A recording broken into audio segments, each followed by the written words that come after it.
Pierre Colessa d'avoir accepté leur invitation du cercle. Merci à vous tous d'être ce soir parmi nous. Je vais débuter par une présentation de Pierre Colessa, agrégé d'histoire, ancien élève de l'ENA et, de mon point de vue, une des plus éminentes voix de la pensée stratégique aujourd'hui en France. Voix d'autant plus précieuse que sur de nombreux points, elle s'affranchit de la doxa, du mainstream. Et au-delà de cela, il est également enseignant à Sciences Po, est aussi un praticien des affaires stratégiques, puisqu'il a été un des responsables de la délégation aux affaires stratégiques du ministère de la Défense. Il a également dirigé de nombreuses années un important cabinet d'intelligence économique. Il a publié de nombreux ouvrages, dont celui que vous avez là entre les mains, La fabrication de l'ennemi, ainsi que Les mécanismes du chaos, Bushisme, prolifération et terrorisme. Fin 2014, il a rendu public un rapport intitulé « Quelle politique de contre-radicalisation ?» un rapport qui était bien évidemment en lien avec l'actualité tragique. Enfin, il y a très peu de temps, il a publié également dans Le Monde une tribune sur l'Arabie Saoudite, une tribune qui, de mon point de vue, a été remarquable et qui a véritablement suscité de nombreux débats, même jusqu'à Riyad. Surtout Riyad. Voilà. Ce soir, il nous entretiendra du thème suivant, la fabrication de l'ennemi, ou comment les États et les entités choisissent leurs ennemis. Il s'agit là d'un débat qui dépasse l'actualité parce qu'il est de tout temps et de tout lieu, et paradoxalement, il représente ce que je nommerais un impensé stratégique. Pourquoi? En effet, et ça vous le démontrez très bien à travers vos écrits, qu'aujourd'hui, le mécanisme d'élaboration et de désignation de l'ennemi sont peu près centrales dans votre raisonnement.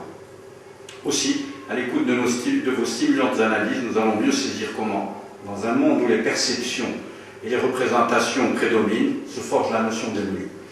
Enfin, nous allons passer au débat plus tard, mais sans attendre, je vais vous passer la parole. Merci beaucoup. Le premier, c'est le guide du paradis. Visiter, comparer des au-delà, parce que je suis parti de l'idée que, vous faites une question que vous comprendrez, c'est les soldats américains tués en Irak vont-ils au paradis des chrétiens ou dans l'affaire des musulmans, et inversement, les Irakiens tués par les Américains vont-ils dans le paradis des musulmans ou dans l'affaire des chrétiens? Effectivement, c'était deux guerres de religion, enfin chacun y partait au titre de sa foi. Et je suis arrivé à la conclusion que depuis le temps que les hommes se battaient pour expliquer qu'ils avaient le seul Dieu, unique, évidemment, il fallait arriver à la conclusion qu'il y avait plusieurs dieux uniques. C'est la seule manière d'expliquer qu'il y a plusieurs descriptions du paradis. Donc j'ai fait ça comme un guide de voyage, c'est-à-dire comment y aller, comment choisir le paradis qui correspond mieux à vos besoins et à vos moyens. Comment passer les épreuves, peut-on gagner des miles gratuits, enfin, etc. Et pas se tromper au quiz, parce qu'effectivement, vous imaginez bien que les catholiques irlandais et les protestants irlandais ne sont pas dans le même paradis. Il n'y a pas besoin que ça arrête de se battre là-bas, et ainsi de suite. Mais j'en ai un autre qui va sortir en septembre, qui est un guide du petit djihadiste. C'est-à-dire, pareil, même principe, pour dégonfler, si vous voulez, cette thématique de l'ennemi qu'on présente aujourd'hui comme une espèce de menace absolument terrible qui a le même effet qu'une bombe nucléaire, ce qui, à mon avis, est une erreur majeure. Alors, si vous voulez, on va passer tout de suite à la chose. Alors, je vais vous montrer une petite vidéo. C'est ça là, une petite vidéo qui a été un radio-trottoir qu'a fait CNN juste après le 11 septembre. Et le journaliste se promène dans la rue avec son micro et en posant une question à tout le monde, c'est qui faut-il attaquer maintenant? On était juste après l'Afghanistan et l'Irak, donc, si vous voulez, il enchaîne en disant c'est évident qu'il doit y avoir une suite. Personne ne conteste la question, et en plus il a une carte du monde truquée, c'est-à-dire que vous verrez la Corée du Nord est à la place de l'Australie, la France est quelque part ailleurs, etc. Et il demande aux gens qui ont désigné un ennemi, un pays ennemi, de les localiser sur la carte. Alors je suis désolé, c'est en anglais, mais comme vous savez, aux États-Unis, il y a beaucoup de gens qui parlent anglais. Donc vous avez une machine, en particulier américaine, qui a commencé à produire de l'ennemi. C'est-à-dire que c'était d'autant plus flagrant à ce moment-là qu'effectivement, il fallait trouver un nouveau paradigme d'organisation du monde. Donc rappelez-vous, on avait inventé la menace sud, par exemple. La menace sud, c'était censé être les pays du sud qui allaient envahir les pays du nord. Alors, on a voulu lancer une négociation, par exemple, avec les pays du Maghreb sur le thème, faisons une mesure de contrôle des armements. Et les pays du Maghreb ont dit oui, c'est une bonne idée, surtout que c'est vous qui avez plus d'armements que nous, donc commençons à discuter de vos armements. On a dit non, à ce moment-là, non, attendez, vous n'avez pas compris, c'était pas ça l'idée. Donc si vous voulez, vous avez cette logique qui fonctionne, et c'est celle-là que j'ai essayé d'étudier. Alors on va voir si ça marche avec la télécommande. Qu'est-ce que... Ça marche pas, c'est pas grave, on va... Peut-être qu'il faut viser ça. Pardon, il faut le biper par là, ouais. Non, châter. Pardon. Il faut viser l'appareil. Ah, il faut viser l'appareil.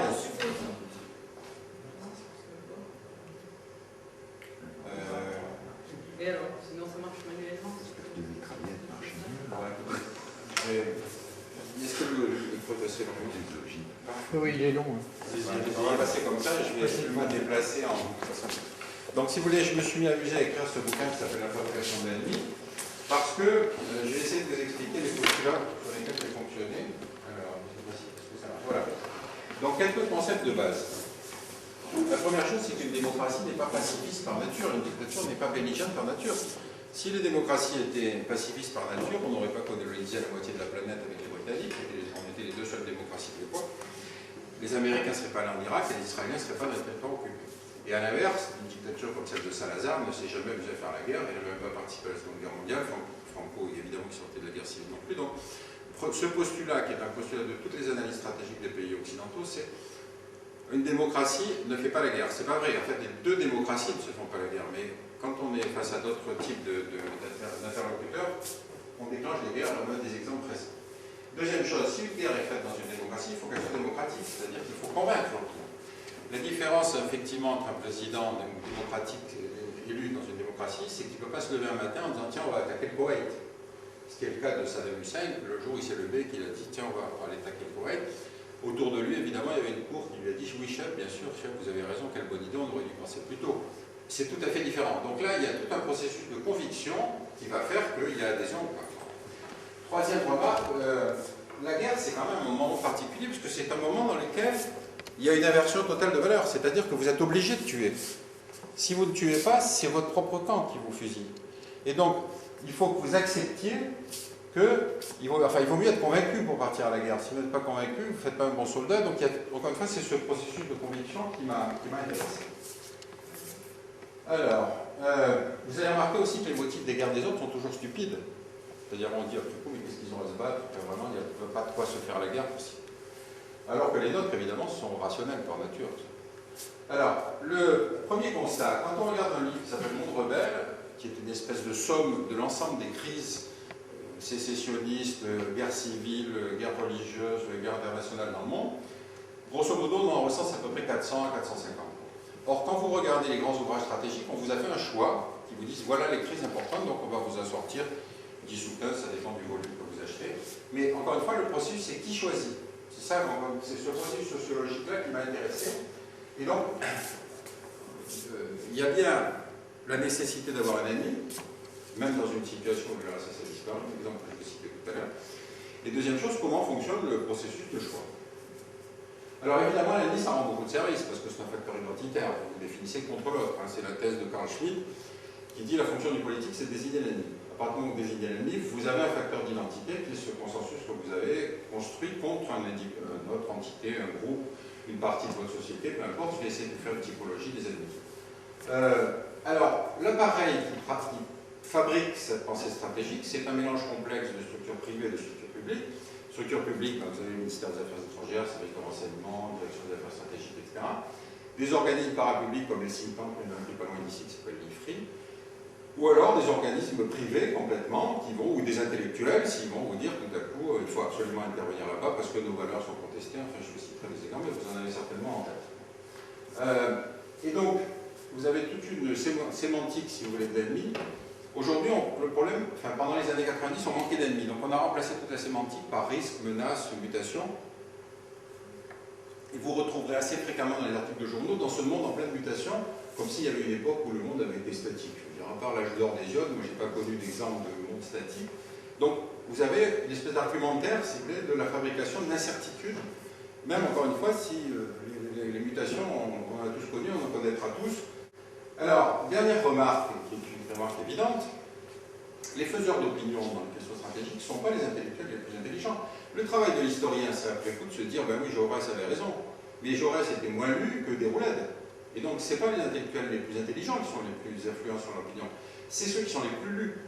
Et c'est ça qui fait que souvent on se trompe, parce qu'on se dit, oui, mais vous allez voir, il y a la position d'un tel dans le journal, etc. C'est pas vrai, c'est pas vrai.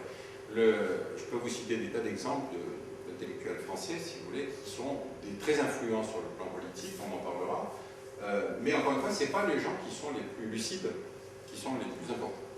Alors, donc, j'ai essayé de systématiser l'analyse, c'est-à-dire que c'est vrai que pour fabriquer un ennemi, il faut d'abord arriver à dire qu'il y a un processus, c'est-à-dire qu'il faut considérer que l'autre est un individu avec lequel le processus politique a atteint son terme, c'est-à-dire qu'on ne peut plus discuter avec lui, et donc seul le recours à la violence armée va être la modalité de gestion de cet autre.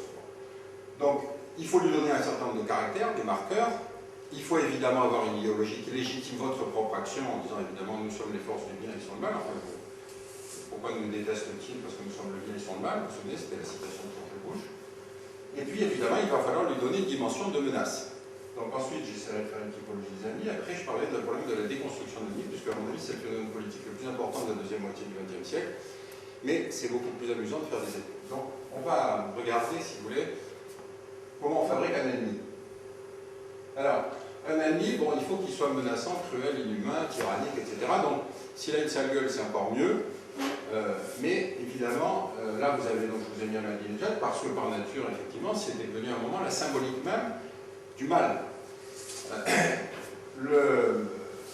Ici, vous avez effectivement bon, la réaction à l'agression. Nous avons été attaqués, donc nous devons réagir. C'est-à-dire qu'il y a toujours un phénomène de vengeance. On ne remonte pas à ce moment-là sur les origines de l'agression, mais la réplique à l'agression. Et puis évidemment, ici, vous avez la façon dont on construit un autre menaçant, humiliant, qui en même temps lui-même va vous considérer comme ennemi. C'est-à-dire là, effectivement, prison d'Al-Ibrahim, dans une société qui est la société arabo-musulmane dans laquelle la décence est considérée comme une valeur, humilier les hommes en les mettant nus devant des femmes soldats, c'est vraiment l'humiliation suprême. Et donc, par nature, effectivement, dans l'ensemble du monde arabe, une réaction extrêmement violente contre la découverte de ce scandale qui était la commission d'Abu Ghraib. Allez-y, je m'entends. Alors, vous avez une catégorie un peu hybride. Hein, c'est le problème du tyran riche. Le tyran riche, de temps en temps il est tyran, de temps en temps il est riche. Bon, un exemple, Saddam Hussein, Kadhafi, etc. C'est-à-dire que vous avez les bons tyrans qui sont de votre côté, les mauvais tyrans qui sont de votre côté, et puis éventuellement on peut changer de rubrique. C'est-à-dire que vous avez donc ici Saddam Hussein, vous avez Saddam Hussein, ami d'Occident, ici c'est Rumsfeld. N'oubliez pas que c'est les Américains qui ont vendu les précurseurs des armes chimiques de Saddam Hussein. Bon, là c'est le processus dynastique. Là c'est le processus historique, c'est-à-dire Saddam Hussein, descendant de, je ne sais plus, sur Nipal et puis de Saladin. Le chef, qui est un chef de guerre par nature, alors que là il est en tenue du basse, il n'est pas en tenue militaire, hein, c'était l'uniforme du basse. Mais ici vous avez aussi un épisode shakespearien, je ne sais pas si vous vous souvenez, c'était le moment où son gendre a fui pendant la période de l'embargo. Il est passé en Jordanie avec un camion plein de documents secrets sur les programmes d'armes de destruction massive de Saddam Hussein. Mais, je ne sais pas, il n'a pas réussi à convaincre les Occidentaux qu'il était la solution alternative à Saddam Hussein. On était dans l'époque de l'embargo. Hein. Et donc, Saddam Hussein a réussi à le convaincre de rentrer, malgré tout, à Bagdad. Mais pour être sûr que sa famille, comment dire, était fidèle, il a obligé les enfants à assassiner leur propre père. C'est Shakespeare, quand on voit ces écritures, on trouve ça quand même pathétique. Là, c'est une réalité. Donc, on a toutes les caractéristiques du tyran, mais on peut fermer les yeux à partir du moment où il est devenu un allié. On peut parler d'Arabie Saoudite, si vous voulez, sur un exemple plus récent, ou je vous montrerai d'autres exemples, si vous voulez, avec le Kadhafi, rappelez-vous, qui en quelques mois est passé d'une rubrique à l'autre. Attention, ne confondez pas, un tyran pauvre, ça n'a pas d'intérêt, c'est un tyran riche, hein, c'est cette catégorie-là qui est importante. Je vous en prie. Alors, d'autre part, la guerre, c'est une violence légitime, c'est-à-dire qu'il faut montrer que la violence est inévitable et qu'évidemment, c'est le héros qui va la porter, et donc, qui va, comment dire, le spectateur, le public, si vous voulez, va comprendre que cette violence était inévitable. Alors, je prends trois exemples. Le western. Le western, c'est la glorification d'un génocide. Par principe, puisque c'était le massacre des Indiens. Or, personne n'avait envie d'être indien, tout le monde voulait John Wayne. Qui, entre parenthèses, John Wayne était antisémite. C'est-à-dire que Dalio raconte qu'il s'était réfugié aux États-Unis pendant la guerre, Dalio, qui est un acteur français, raconte qu'on cachait à John Wayne qu'il était juif, parce que sinon il n'aurait pas pu travailler. Donc, défenseur de la femme et de l'orphelin, mais pas juif. Deuxième chose, Rambo, donc nouvelle production, si vous voulez, du héros. Ça, c'est Rambo 2. Alors celui-là, je l'ai acheté parce que je trouve ça formidable comme exemple. Il retourne au Vietnam libérer des pilotes que ces salauds vietnamiens n'ont pas libérés malgré les accords de Paris. Donc il y va en disant, dans le film, cette fois on y va pour gagner. Argument classique, si on a perdu, c'est la faute des politiciens et des bureaucrates. Et dans le film, il tue 72 personnes. Je les ai comptées, 72. Donc évidemment, c'est un super-héros, je veux dire, il faut quand même bien qu'il en tue une bonne quantité, sinon ça n'a pas de signification. Donc évidemment, il peut tuer au RPG 7, il peut tuer à la mitrailleuse de 12-7, enfin peu importe, mais il faut évidemment, et puis évidemment, ils combattent torse nu, sinon ça n'a aucune signification. Quand vous voyez les soldats américains, vous savez tous qu'ils sont tous torse nu, effectivement, et avec une bandoulière d'armes. Donc bien évidemment, c'est une mythologie construite du héros. Alors, il y a effectivement une héroïne dans le film, hein, quand même, qui est une eurasienne, parce qu'à un moment, il faut qu'ils soient un peu blessés, donc ils se coupent un peu à la main, donc elle le soigne.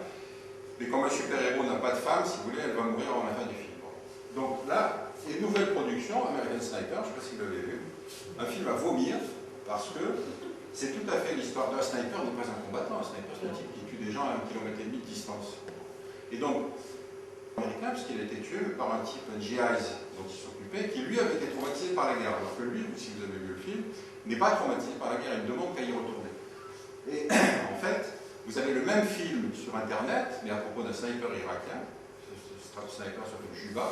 C'est exactement pas la même construction, parce qu'il n'y a pas les moyens hollywoodiens, mais c'est la façon de tuer des gens, des soldats américains à distance. Et lequel des deux est un film de propagande? Les deux sont des films de propagande. Mais simplement, celui-là, la critique d'art dit Clint Eastwood au sommet de son art. Donc, vous voyez comment se construit, encore une fois, dans le film d'American Sniper, les Irakiens sont tous des salauds cruels, évidemment, qui passent leur temps à détruire leur pays à tuer des Américains. Donc, cette construction-là, ça fait partie du processus sociologique de construction. On est le bien, ils sont la violence inadmissible qu'il faut détruire. Alors, ensuite, il faut évidemment démontrer que la menace est une menace militaire significative, puisqu'effectivement, on ne va pas s'attaquer à des faibles, on va montrer qu'il y a une menace qui a une certaine texture. Alors, le plus intéressant, c'est le cas de l'armée chinoise, mais je reviendrai sur le cas du péril jaune, parce que c'est l'exemple d'une construction artificielle. Là, je vous l'ai dit, celle-là, parce que ça, c'est les généraux nord-coréens. Et comme vous voyez, c'est des gens très décorés, donc ils ont même des médailles qui descendent sur le pantalon, parce qu'il n'y a plus de place. Et on ne sait pas pourquoi ils sont médaillés, d'ailleurs, parce qu'il n'y a plus une guerre depuis 53, mais c'est pour vous dire que dans toute, comment dire, ici vous avez la masse humaine qui ne marche pas, évidemment, les autres ne marchent pas, ils sont idiots, tandis que nous, c'est pas pareil, nos soldats sont intelligents. Et là, vous avez effectivement la caricature de la menace armée. Alors, un exemple de construction intellectuelle, c'est vrai qu'il y a quand même beaucoup marché dans cette période de la décennie, c'est le Clash des civilisations, donc le bouquin de Huntington, qui a été traduit en 35 langues. 35 langues, ça veut dire que de toute façon, vous étiez obligé de vous prononcer sur la formulation du débat tel qu'il l'avait fait, tel que Huntington l'avait posé. Et vous savez, la thématique de Huntington, c'était de dire, il y a des civilisations, il y a des grandes aires de civilisation, et une de ses conclusions, c'est de dire, l'ère arabo-musulmane enfin, le monde arabo-islamique est un monde structurellement agressif. Et donc, il a d'autres postulats comme cela, si vous voulez, mais ça, c'était le plus intéressant. Et ces découpages sont des découpages qui sont absolument surréalistes. C'est-à-dire qu'il a construit, par exemple, un monde subsaharien, dont on ne sait pas pourquoi ils arrêtent ici. Il a fait évidemment un monde des démocraties. Bon, la Russie, à l'époque, c'était encore considéré comme un ami, il faut être un allié, donc il avait mis dans une couleur intermédiaire. Mais si vous voulez, c'est toute une construction qui suppose que tout russe va être par nature un jour ou l'autre agressif, que tout musulman va être par nature un jour ou l'autre anti-américain. Mais c'est la puissance du système qui est intéressante. C'est-à-dire, encore une fois, que les médias se jettent sur un bouquin en disant « attention, ça c'est la nouvelle pensée stratégique américaine ». Huntington, il a fait un bouquin qui est bien, qui se lit bien d'ailleurs, mais qui est l'année avant que George Bush décide d'agresser la guerre en Irak. Donc les think tanks sont évidemment un de ces participants, si vous voulez, dans cette réflexion de vie. Un autre exemple, et on en prendra dans la suite, c'est évidemment les médias et les intellectuels médiatiques, c'est-à-dire ceux qui véhiculent, si vous voulez, par l'intermédiaire des médias, c'est-à-dire dans la vulgarisation de la pensée stratégique. Alors, il y en a un qui était très célèbre, notamment au début de la guerre d'Irak, c'est le groupe Fox News, c'est-à-dire le groupe de l'Australien Murdoch. Quand Chirac s'était opposé à la guerre en Irak, voilà le titre du Sun, effectivement, est une analyse politique extrêmement intéressante. Vous voyez, c'est une injure pure, parce que Chirac avait refusé, et avec raison, de suivre les Américains en Irak. Ça, c'était paru dans Fox News, c'est une carte extrêmement intéressante. J'espère qu'ils ont corrigé, parce qu'ils sont attaqués à l'Égypte, ils sont effectivement attaqués à l'Irak, c'est-à-dire qu'ils avaient mis l'Égypte ici. Donc, c'est pour vous dire si vraiment la mécanique de la guerre était déclenchée, elle était faite pour y aller. Alors, un exemple de construction totalement artificielle, c'est extrêmement intéressant, c'est la question du péril jaune. Le période est un concept qui est inventé à la fin du 19e siècle par Guillaume II, le roi d'Allemagne, parce que, rappelez-vous qu'Allemagne avait du retard à l'allumage dans la colonisation, c'est-à-dire que les Anglais et les Français avaient déjà commencé à prendre les parties les plus importantes, et donc le gros morceau que personne n'avait véritablement avalé, c'était la Chine. Et donc Guillaume II se sert d'un argument consistant à dire les Chinois sont trop nombreux, un jour ou l'autre ils vont nous envahir. Ils étaient 400 millions à l'époque, donc déjà vous voyez l'argument démographique qu'on va souvent retrouver dans la fabrication d'ennemis, c'est de dire oulala, regardez, ils ont une natalité de temps et donc dans 20 ans ça va être une menace. Donc, première étape, effectivement, ça va être le régime des concessions, l'Allemagne gagnant, effectivement ça va. Et donc à cette époque-là, c'est le période jaune, c'est les Chinois. Après, il y a la guerre russo-japonaise. La russo-japonaise qui se termine par le désastre naval de Tsushima, c'est-à-dire que les Japonais battent les Russes. Traumatisme, évidemment, comment les jeunes battent les Blancs, où allons-nous, etc. Alors il y avait deux interprétations. Vous voyez qu'on avait raison, le péril jaune, on s'est trompé, c'était pas les Chinois, c'était les Japonais.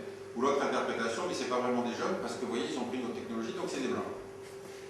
Après quoi, attaque de Pearl Harbor, donc effectivement, on confirme l'idée qu'il y a un péril jaune, vous voyez, ces gens sont structurellement agressifs, et donc toute la Seconde Guerre mondiale va être structurée autour du fait qu'il y a des Japonais méchants, jaunes, mais il y a des Chinois jaunes aussi, mais gentils, puisqu'on se bat à côté d'eux, c'était Chiang Kai-shek. 49, les communistes prennent le pouvoir en Chine, donc à nouveau on change de rive, si vous voulez. À ce moment-là, le péril jaune redevient effectivement la Chine communiste. Après, il y a la croissance économique japonaise, donc le péril jaune devient la croissance économique japonaise qui fait perdre des emplois aux États-Unis, etc. Et puis évidemment, maintenant, on est dans l'idée de la construction de la menace chinoise, militaire chinoise. Le budget militaire chinois fait à peu près 90 milliards de dollars sur les 750 milliards de dollars que fait le budget américain. Donc vous voyez, c'est une menace importante, puisque ça doit faire un huitième du budget américain. Et puis, alors ça c'est pour les amateurs de bande dessinée, c'est le secret d'Espadon, là c'était les Tibétains. Lui, il avait changé de portage, c'est les Tibétains qui conquièrent le monde et qui veulent... Donc c'est une construction totalement artificielle, parce que les Chinois sont à 1,3 milliard aujourd'hui, on attend toujours qu'ils envahissent, mais l'idée de la pression démographique est un argumentaire très important dans la construction d'une menace. Alors, je vais essayer de vous faire rapidement une typologie. Alors, allez-y, passez à la suivante. Le premier type d'ennemi, c'est évidemment le cas le plus classique, c'est la guerre des frontières. C'est-à-dire l'ennemi proche, c'est celui pour lequel on se bat, c'est-à-dire on se bat pour un lopin, un morceau de terre. Et donc, vous avez le cas du franco-allemand, sur lequel on reviendra, parce que les franco-allemands, c'est fait quand même 3 guerres. Et puis un beau jour, il y a deux présidents, deux hommes d'État, qui ont décidé, stop, on arrête le match. Ce qui veut dire que, alors qu'on était sur l'idée qu'on était des ennemis héréditaires, puisqu'il y avait eu 3 guerres, on pouvait considérer que tout à coup, un ennemi héréditaire n'était plus héréditaire. Alors, l'imagerie classique, c'est le petit français intelligent et débrouillard contre les Allemands stupides. Ça, c'est évidemment l'Allemand stupide. Je ne sais pas pourquoi il a gardé son casque à pointe pour violer une femme, mais enfin, bon, apparemment, ça faisait partie de la construction, de la caricature, si vous voulez, de l'Allemand bestial et stupide.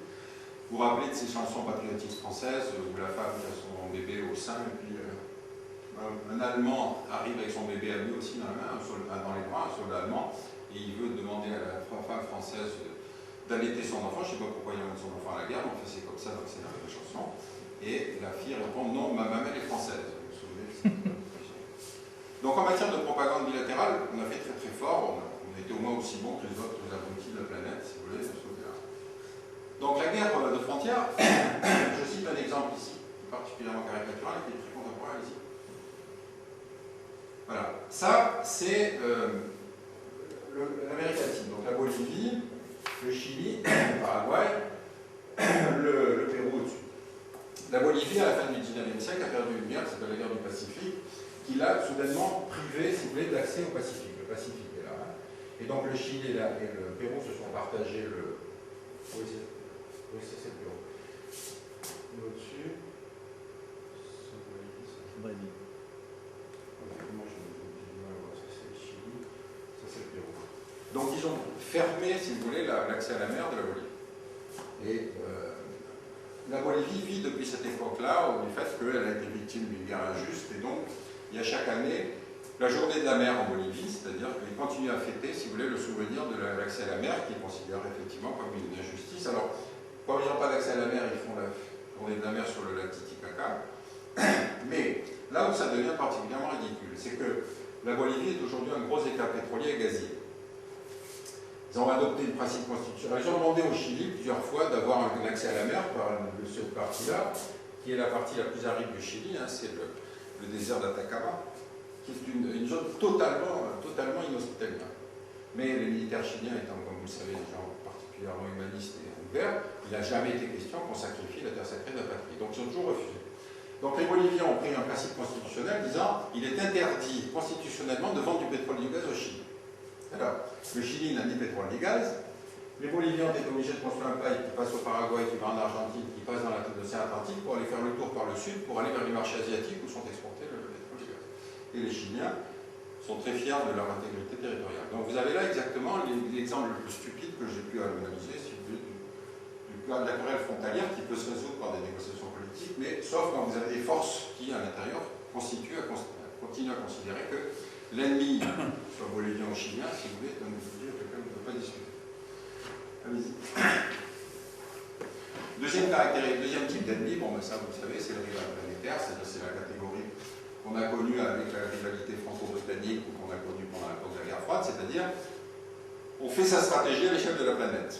C'est-à-dire toute activité de l'un va être un préjudice porté à l'autre, puisqu'on est en cogestion, si vous voulez, de la géopolitique mondiale.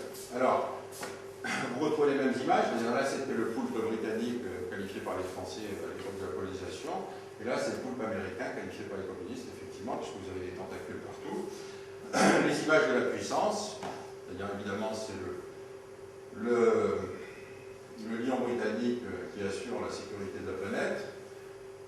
L'image évidemment du bon colonisé satisfait effectivement de l'apport de la culture. Enfin, j'aurais pu vous citer d'autres images, mais on est dans une thématique où on apporte le progrès.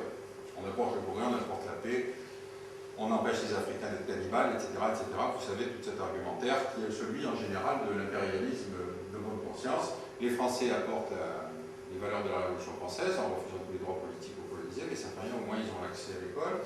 Et puis les Anglais, eux, sont, comment dire, c'est pas le même type de colonisation, c'est-à-dire que la colonisation française est une colonisation de peuplement, donc effectivement beaucoup de petits blancs, alors que la colonisation britannique est une colonisation de gestion, c'est-à-dire plutôt des militaires, et donc un accès, si vous voulez, à la co-citoyenneté plus importante dans les colonies britanniques que dans les colonies françaises.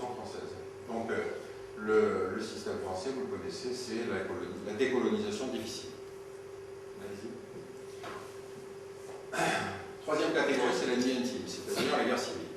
Alors la guerre civile a ceci comme caractéristique que d'abord c'est pas une guerre, c'est-à-dire qu'il n'y a jamais de déclaration de guerre dans une guerre civile. On commence par un assassinat, et puis ensuite les groupes se constituent, et puis ensuite on assassine son voisin, parce que si vous n'assassinez pas votre voisin, c'est lui qui risque de vous assassiner. C'est-à-dire tout à coup une société se divise, se fracture complètement, avec l'idée qu'il va y avoir, si vous voulez, il y a une possibilité de vivre côte à côte. Deuxième caractéristique, dans les guerres civiles, il n'y a pas de convention de Genève, donc il n'y a pas de prisonniers de guerre. Donc on assassine, on tue les prisonniers de guerre. Troisième caractéristique, le viol collectif, c'est-à-dire qu'on veut humilier la partie de l'autre, viol qui s'est passé en Yougoslavie par exemple, ou qui s'est passé au Congo, et c'est la première fois avec la Yougoslavie qu'on considère que le viol est un crime de guerre. Jusque-là, on considérait que c'était un dommage collatéral de la guerre. Ici, je reviendrai là-dessus, ça c'est un attentat en Irak sur un pèlerinage. Donc, si vous voulez, il faut vous dire si véritablement la coupure était très très forte, c'est-à-dire même dans un lieu sacré qui est celui du pèlerinage pour une population totalement musulmane, l'idée qu'on puisse tuer des chiites parce qu'on est sunnite et inversement. Allez-y. Bon, quatrième catégorie, alors là c'est plus intéressant, c'est comment dire, les guerres qui sont menées par des idéologies totalitaires, c'est-à-dire des idéologies qui ont vocation à expliquer la planète entière, l'histoire de l'humanité, et donc de faire triompher la société définitive qui va, comment dire, le bon droit est appuyé sur un droit religieux.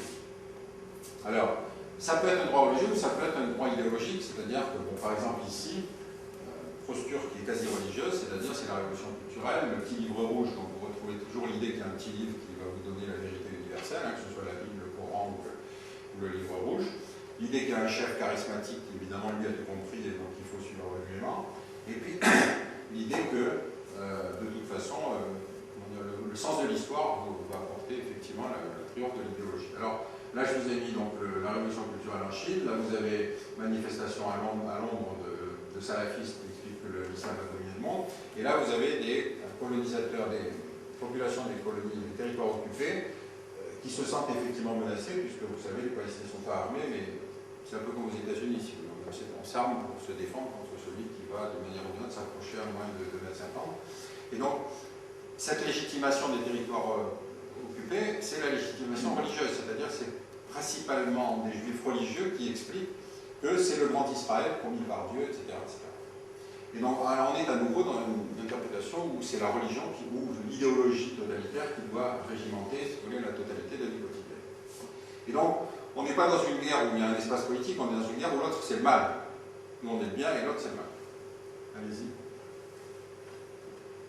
Alors, autre catégorie, si vous voulez, c'est l'ennemi caché, c'est la théorie du complot, c'est en particulier l'idée qu'on a des gens qui tirent les ficelles sur la planète et qui expliquent une chose et son contraire. Bon, par exemple, ici, vous avez une affiche antisémite de la Seconde Guerre mondiale où vous rendez les juifs responsables à la fois du capitalisme américain et du communisme russe. Donc c'est quand même une performance assez fascinante. Bon, ça c'est une affiche de l'époque. C'est une affiche de l'époque du nazisme où effectivement on explique tout ça, tous les liens qui unissent Churchill, Staline, Roosevelt et qui fait que les juifs tirent la ficelle de tous ces gens-là. Et là c'est la version nouvelle de la théorie du complot, c'est-à-dire les Américains responsables de tout. Vous voyez le type qui fait des mots croisés, qui dit à sa femme est-ce que tu peux me donner les États-Unis en sont responsables en 4 lettres? Elle dit tout. Donc c'est la théorie du complot qui est très fréquente, notamment sur les sites de salafistes. Et puis il y a beaucoup de sites complotistes qui vous expliquent qu'on n'a pas débarqué sur la Lune, que les attentats du 11 septembre ont été organisés par la CIA, etc. Donc que Ben Laden est effectivement une fabrication de la CIA. La théorie du complot a ceci d'avantageux, si vous voulez, c'est que c'est un système fermé. C'est-à-dire que si vous contestez le complot, c'est que vous appartenez au complot. Et que si vous dites une chose, c'est parce qu'en fait, vous dites le contraire de ce qu'est la réalité, parce que ça prouve qu'en fait, ça ne fait que conforter celui qui est installé dans la théorie du complot. Alors, par exemple, une fois, j'étais dans une conférence avec Olivier Roy, il y a un jeune type qui dit « Mais comment expliquez-vous que dans les attentats du 11 septembre, il n'y avait pas de juifs dans le World Trade Center ?» Et Olivier Roy a dit « Bon Dieu, et vous, comment expliquez-vous qu'il n'y avait pas de Français ?» Ce qui est effectivement la démonstration par l'absurde, parce que si vous expliquez que les Juifs sont responsables, enfin, des attentats du 11 septembre, il faut aussi expliquer que les services de renseignement français étaient suffisamment efficaces pour savoir empêcher tous les Français de travailler à New York de prendre l'ascenseur ce jour-là.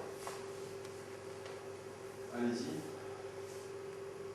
Bon, ça, c'est la formule classique de l'ennemi, c'est-à-dire de la population occupée.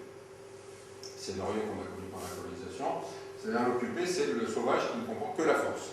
On ne discute pas avec ces gens-là, il faut effectivement la force, ils vont finir par se soumettre. Donc vous avez effectivement le scénario de la guerre d'Algérie ici. Là vous avez des t-shirts qui sont vendus en Israël très intéressantes qui expliquaient que si on tue une femme enceinte, on tue 2 personnes en même temps.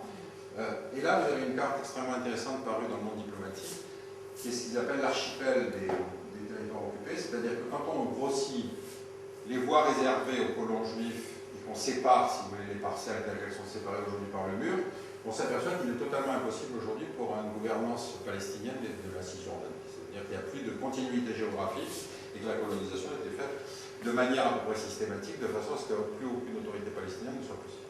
Donc, ça c'est classique, ça veut dire qu'on ne discute pas avec l'autre, c'est la position de Netanyahou. Disons, on n'imposera pas une solution de l'extérieur, ce qui vient de dire à plus, mais en même temps, il n'y a pas de solution, il n'acceptera pas d'autre solution. Et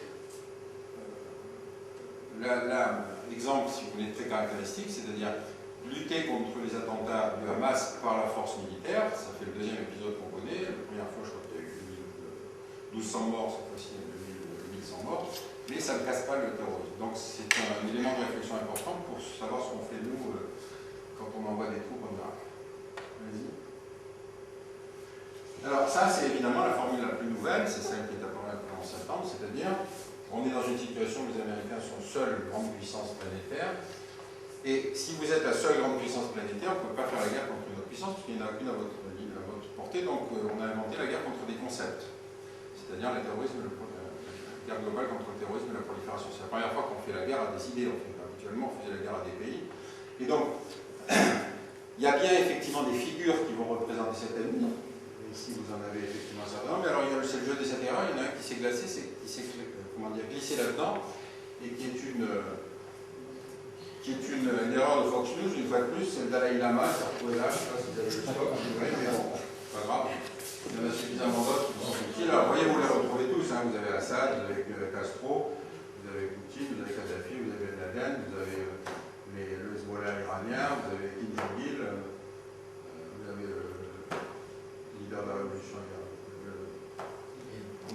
de la révolution, etc. Là, c'est Chavez. Donc, vous voyez, on a toute une gradation. C'est-à-dire Chavez n'a jamais fait la guerre aux États-Unis. Hein. Il s'est contenté de dire que George Bush était un cowboy, ce qui finalement n'était pas très éloigné de la réalité. Mais ça fait rien, il était diabolisé par le système de gouvernance washington. Alors, ici, je vous ai mis une carte qui est extrêmement intéressante, qui est une carte iranienne, c'est-à-dire la perception de la sécurité par les Iraniens. Et ils ont représenté sur cette carte tous les endroits dans lesquels il y avait des troupes occidentales appartenant à des gouvernements qui tenaient un discours anti-iranien. Et effectivement, donc, il y avait les bases qui sont aujourd'hui dans le golfe arabo-persique, vous aviez évidemment la maison des troupes américaines en Irak, vous aviez les bases qui faisaient la guerre en Afghanistan, et donc, si vous mettez l'Iran au centre de la carte, vous avez effectivement le sentiment d'un encerclement, avec l'idée que, posture iranienne aujourd'hui, ils ne peuvent garantir leur sécurité que par eux-mêmes. Pour les garantir par eux-mêmes, c'est le nucléaire. Ça coûte moins cher qu'une armée classique, et de toute façon, c'est une arme de dissuasion. Donc, si vous représentez la géopolitique telle que le pays lui-même le construit, vous comprenez beaucoup mieux, si vous voulez, quelle est la logique de sa position. Allez-y. Alors, dernière caractéristique, si vous voulez, c'est ce que j'ai appelé l'ennemi médiatique, parce que on n'est pas dans une situation comme celle de la guerre froide, c'est-à-dire qu'on n'est pas avec des chars soviétiques qui vont déferler à 400 km de Strasbourg, qui risquent d'arriver en une journée, etc. Donc on n'est pas dans la situation de l'overkilling avec toutes les têtes nucléaires qui se balancent les uns sur les autres et qui détruiraient la planète. Et donc aujourd'hui, dans ces 400 crises dont je vous ai parlé, enfin chiffres que je vous ai cités, la question c'est pourquoi va-t-on dire que telle crise est plus importante que telle autre? C'est là qu'on a un mécanisme de faiseurs d'opinion qui sont extrêmement intéressants.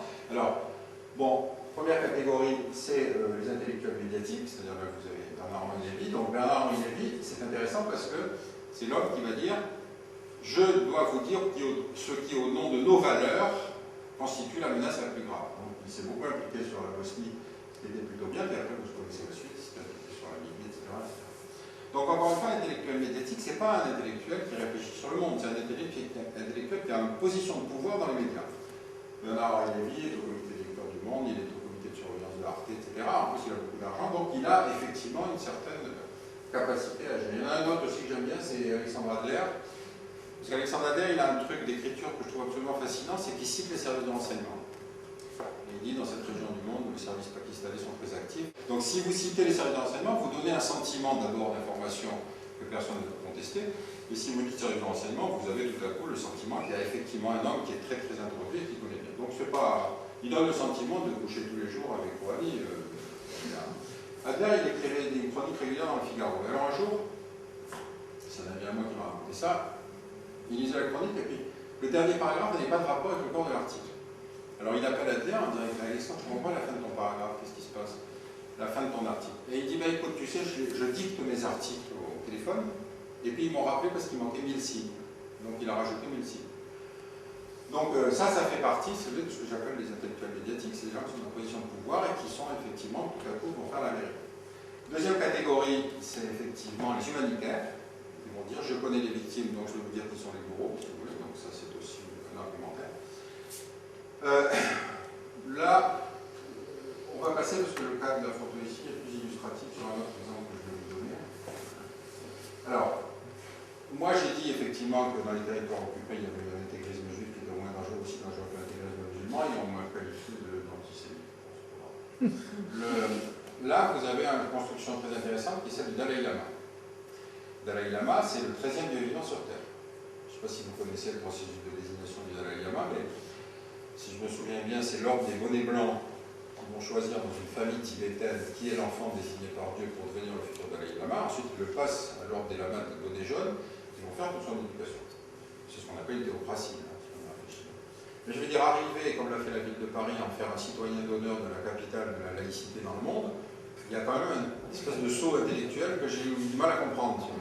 Ensuite, deuxième chose, il y a un parlement des Tibétains en exil. J'aurais plus compris qu'on tisse des liens avec le parlement des Tibétains en exil, mais là, vous avez le chef charismatique. C'est-à-dire, pour accéder aux médias aujourd'hui, il vous faut un certain nombre de choses. Si vous avez une crise quelconque, hein, vous êtes à l'autre bout de la planète, vous allez comprendre des images.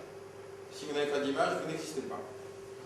Un moment, jamais déclencher une crise au moment de la Coupe du Monde de football, des Jeux Olympiques. Il y a des saturations sur les médias. On peut parler d'une crise à deux pendant le journal, donc il faut faire très attention au moment. Troisième caractéristique, il faut évidemment des indicateurs visibles, notamment d'uniformes, etc. Et puis, il faut tout un discours, si vous voulez, de la légitimité du bon par rapport au méchant. Alors, par exemple, le discours du Dalai Lama au Conseil de l'Europe, c'est très intéressant parce que c'est la paix universelle et la sauvegarde de l'environnement. Parce qu'évidemment, le Conseil de l'Europe avait tout à fait envie d'entendre. Il n'a pas expliqué que c'était une théocratie dans laquelle, quand le Dalai Lama, les toilettes dans le Potala, si vous voulez, le grand palais de Lhasa, les toilettes tombaient dans le vide parce qu'il ne fallait pas qu'on puisse récupérer les excréments du vivant. C'est pour vous donner une idée de ce que c'était que la théocratie lamaïque du Tibet. Mais ça ne fait rien. Si vous êtes l'ennemi de notre ennemi, c'est que vous devez, par nature, vous devez avoir bon fond. Là, c'est intéressant aussi parce que c'est un autre exemple, c'est les lobbies. C'est-à-dire, là, ici, vous avez la carte de l'Azerbaïdjan et l'Arménie est ici. Vous savez qu'après la chute de l'URSS, donc les pays sont redevenus indépendants et vous avez eu au Caucase la Géorgie, l'Arménie et l'Azerbaïdjan sont devenus indépendants. L'Arménie travaillant sur le drame du génocide de 1915, une fois l'Arménie indépendante, est repartie dans une guerre contre l'Azerbaïdjan pour prendre un morceau de territoire que les Arméniens ont toujours considéré comme arménien. Bon. Le problème, c'est que vous avez vu qu'il y a d'autres scénarios dans la planète où les gens disent mais attendez, c'est un territoire qui traditionnellement était chez nous, on va commencer par la Crimée par exemple pour les Russes, mais on ne va pas dire aux Arméniens non, non, vous n'avez pas le droit là, parce que quand même les Arméniens c'est un lobby bien organisé, donc on va dire oui, mais attendez, on va faire un groupe de contact pour essayer de trouver la paix. Donc vous avez des endroits dans lesquels il y a colonisation ou conquête territoriale militaire, si vous voulez, dans lesquels on ne parlera pas. Parce que le lobby est un groupe de pression interne. Donc on a effectivement le lobby pro-israélien aux États-Unis, on avait le lobby cubain que Obama a beaucoup de mal à essayer de combattre pour reconnaître Cuba. Et donc vous avez ces trois interlocuteurs importants qui sont aujourd'hui les déterminants de ce que j'appelle les crises médiatiques, c'est-à-dire les lobbies qui en général résonnent en disant nous avons subi un massacre qui nous donne une légitimité à parler au nom de notre communauté, donc au nom de la communauté nationale. Vous avez évidemment les intellectuels médiatiques et puis vous avez les humanitaires. C'est pour ça que finalement, vous pouvez tout à coup déclencher une intervention, je ne sais pas, en Libye, alors que la crise la plus meurtrière depuis la fin de la Seconde Guerre mondiale, c'est la crise du Congo. Il y a eu 2,5 millions de morts, mais personne ne s'est mobilisé. Parce que c'est des Noirs, c'est compliqué, le M23, c'est des trucs, tout ça. Donc ça ne correspond pas aux critères médiatiques. Alors, dernière remarque, si vous voulez, je trouve que le phénomène politique le plus important de la deuxième moitié du XXe siècle, c'est la déconstruction de la Libye. C'est-à-dire le fait que le traité d'Élysée a été signé par 2 hommes d'État qui ont dit c'est fini, on arrête le match. Et c'est comme ça que l'Europe s'est construite. C'est-à-dire qu'on peut dire aujourd'hui, politiquement, on va essayer de résoudre nos différends. De la même façon, si vous voulez, vous avez ici la photo de Willy Brandt se genouiller devant ce qui est resté du ghetto de Varsovie, c'est la reconnaissance d'une responsabilité, qui est effectivement un processus que peu de nations ont fait. Ce qu'ont fait les Allemands, par exemple, pour reconnaître leur responsabilité dans la guerre, n'a jamais été fait par les Japonais, par exemple. Ils n'ont jamais reconnu leur responsabilité en se disant nous avons été victimes de la bombe atomique, donc nous aussi nous sommes des victimes de la guerre. C'est quand même un artifice intellectuel extrêmement intéressant. Donc il n'y a jamais eu de processus de réconciliation avec les Chinois, avec les Coréens, etc. Donc cette époque-là, à mon avis, est le phénomène le plus important. Je vais en citer un autre, si vous voulez, ici. Les processus de sortie de guerre civile sont extrêmement intéressants aussi parce que le phénomène le plus intéressant, c'est celui du cas sud-africain. C'est-à-dire, quand le président, comment il s'appelait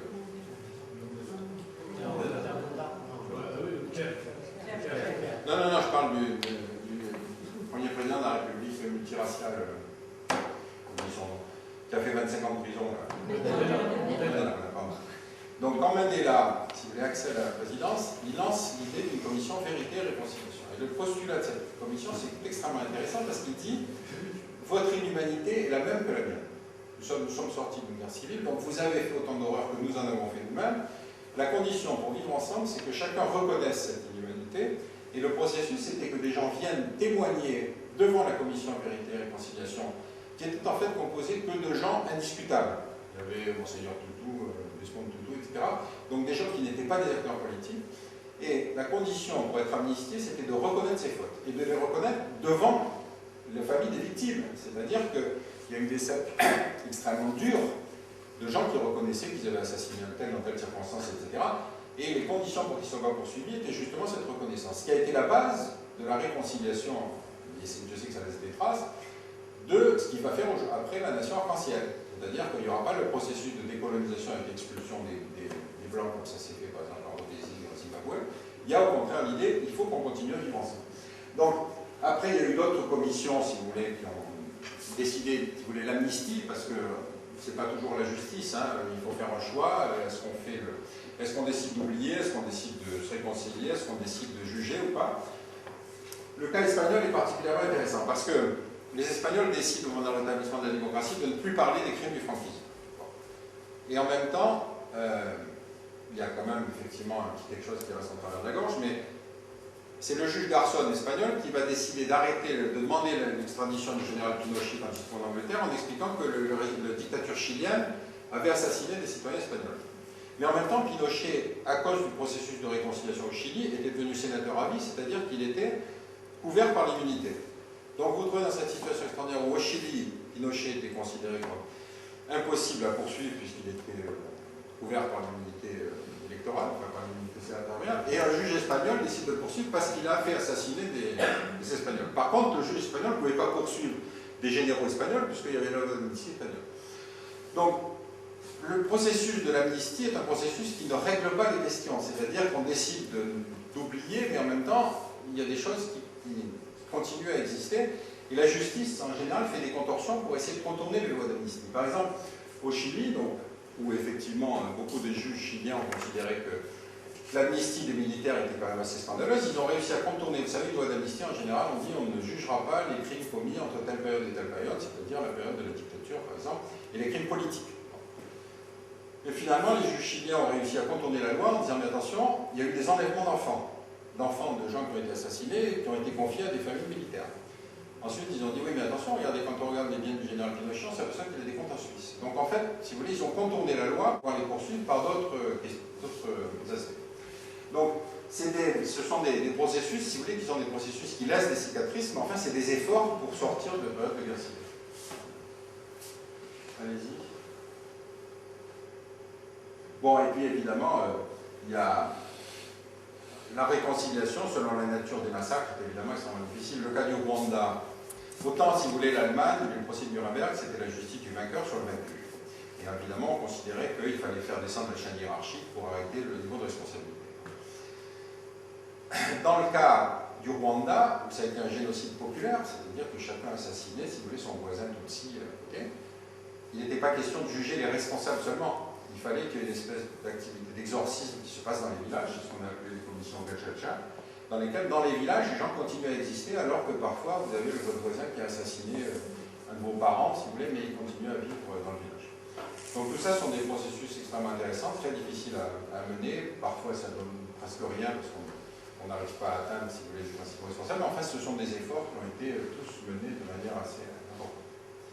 Voilà, je ne sais pas s'il y a encore autre chose après. Oui, il y a un dernier truc, pardon, allez-y, il y a une dernière slide.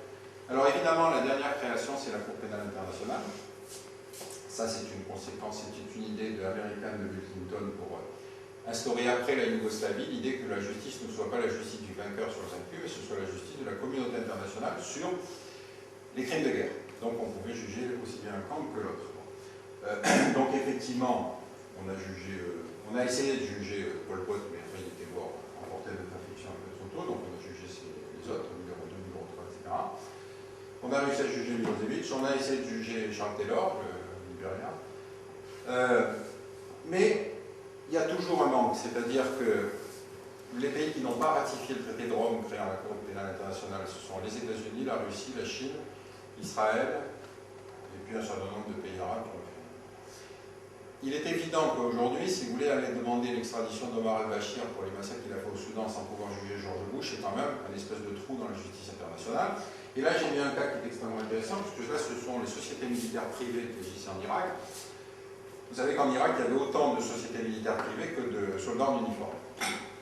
Alors, les sociétés militaires privées, donc, aujourd'hui, puisqu'on est passé dans des armées professionnelles, sont des sociétés qui vont se charger, si vous voulez, de la sécurité d'acteurs privés, de compounds, de sites, etc., mais qui n'ont pas été des troupes combattantes. Je dirais qu'avec l'équipement qu'ils ont, si on va les prendre pour des troupes combattantes, ça peut prêter à illusion.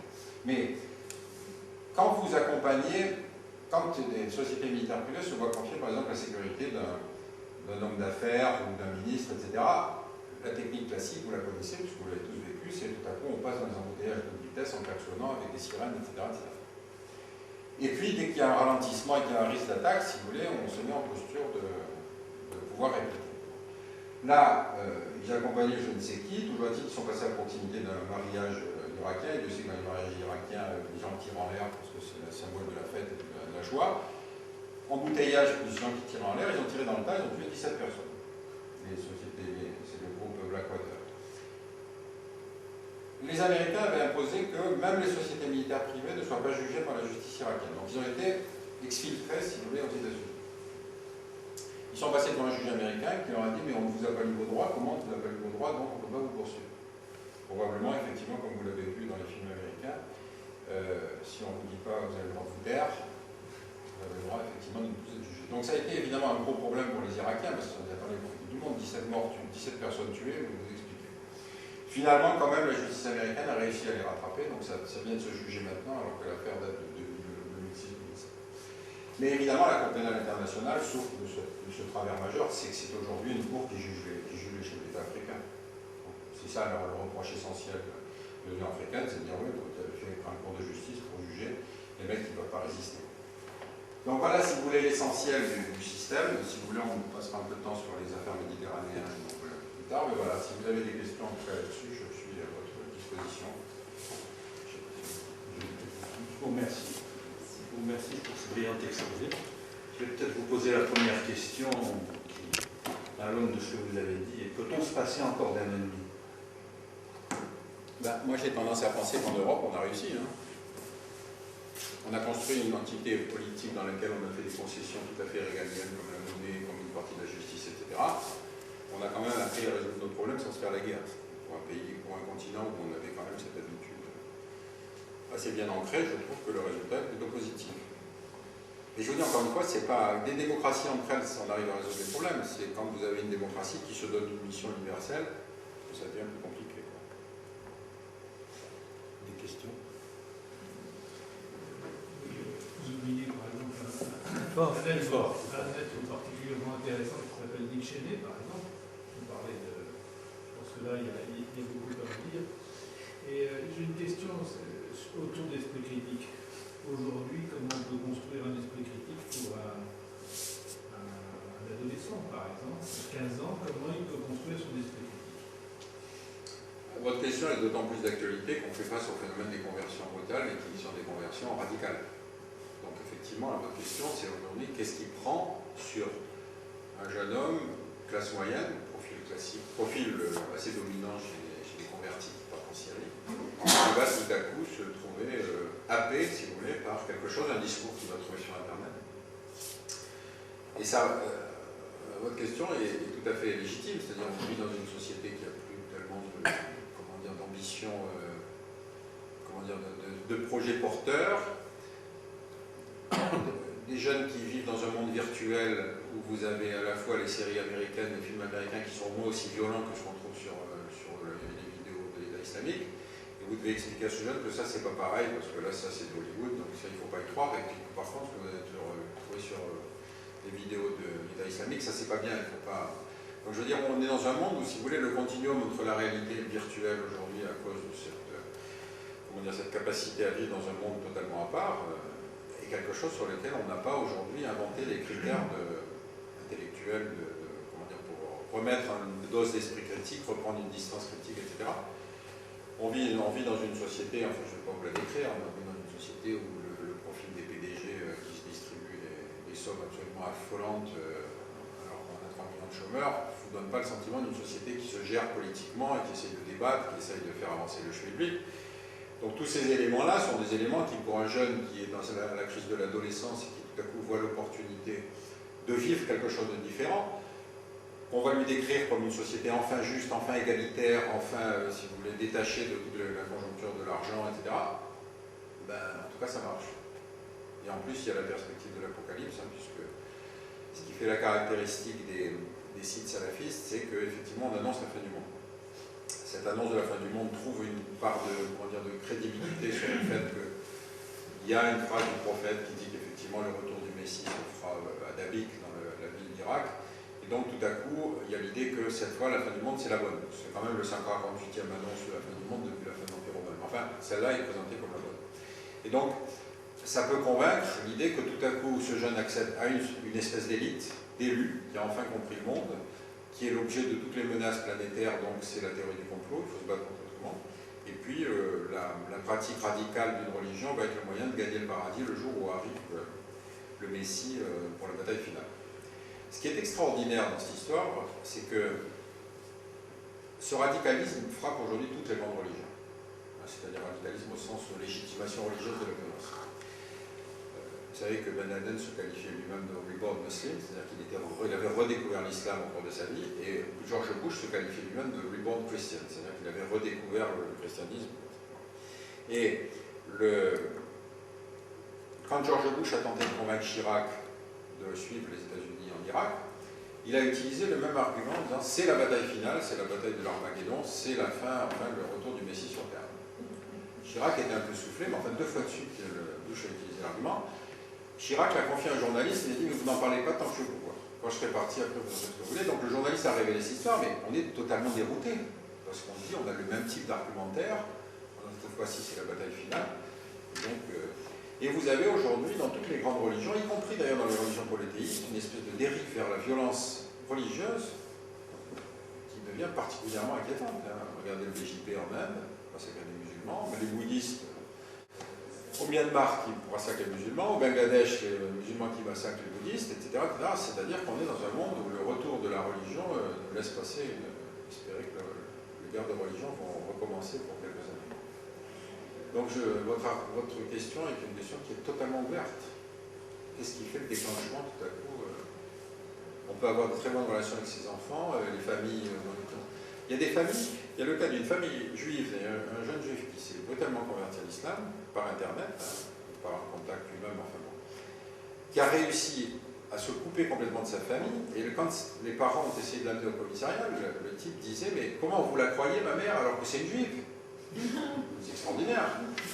Et ils ont essayé de le reprendre en main, etc., et ils ont découvert sur son ordinateur qu'on avait réussi à convaincre ce jeune de faire un attentat terroriste dans le magasin de ses parents, qui est sur les Champs-Élysées, c'est-à-dire, vous voyez, c'est le processus Mera, Némouche, etc. Si vous ne pouvez pas venir là-bas, il faut faire l'attentat ici. Je ne sais pas quoi répondre, moi, je suis comme vous. Quelque chose qui m'a frappé dans votre exposé, c'est qu'à aucun moment vous parlez de la question des intérêts et de l'affrontement des intérêts. Alors, est-ce que vous considérez que, en fait, la notion d'ennemi se définit indépendamment de l'affrontement des intérêts, que quelqu'un vis-à-vis duquel il y a des intérêts divergents de nous, et au fond quelqu'un qui est rationnel et avec qui on peut en dernier ressort discuter et arriver à s'entendre et élaborer des compromis, est-ce qu'il n'y a pas, où est-ce qu'il va y avoir des cas de figure où justement l'affrontement des intérêts est tel, ou est perçu comme tel qu'à un moment donné, disons que celui qui a un intérêt divergent par rapport au vôtre devient un ennemi, acquiert la figure de l'ennemi.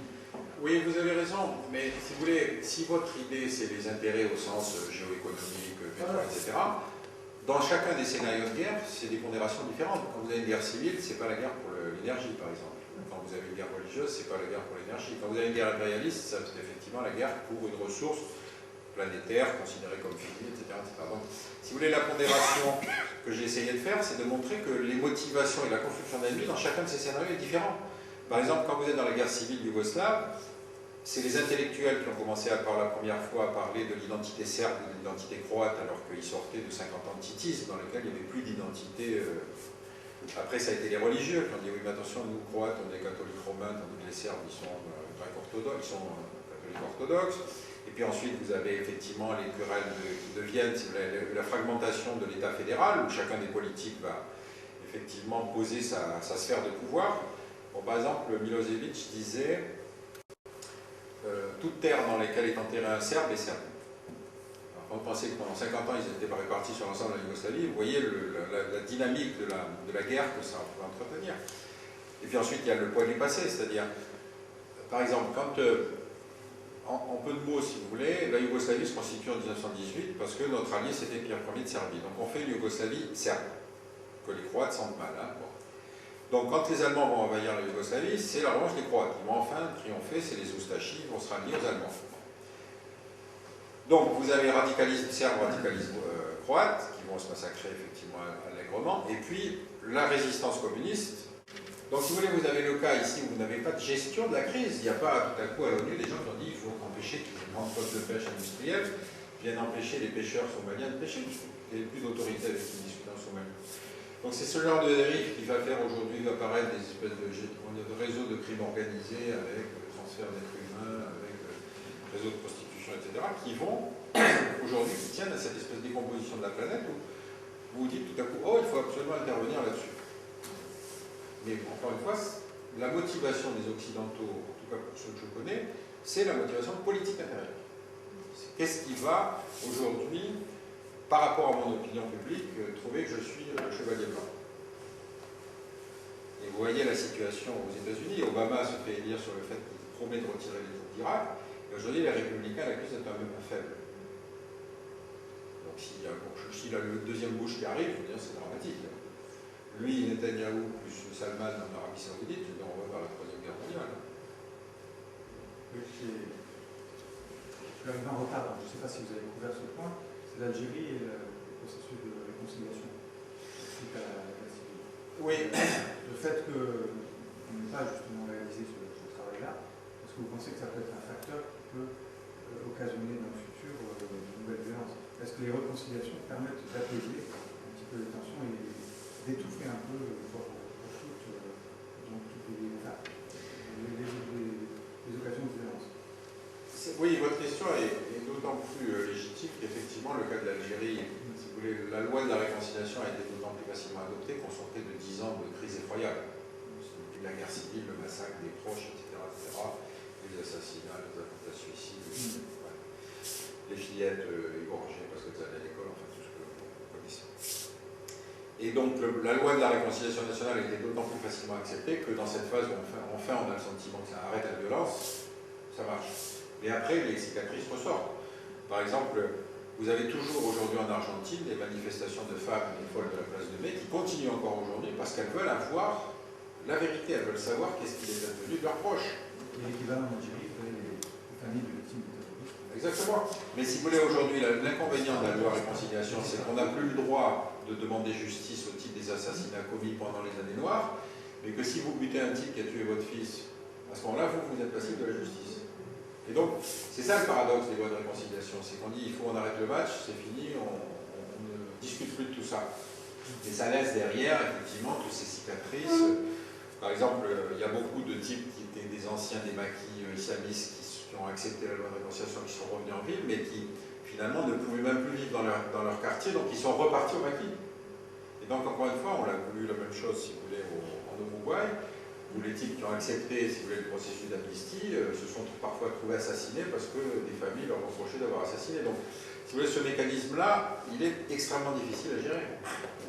Le cas d'Algérie, effectivement, on peut laisser supposer qu'un jour ou l'autre, surtout, tant qu'on est dans une économie rentière de pétrolière, c'est-à-dire qu'effectivement on gère le travail par l'arrivée des subsides et des subventions, la crise sociale peut éclater demain à nouveau. Et si une crise sociale, il y a à nouveau une mobilisation.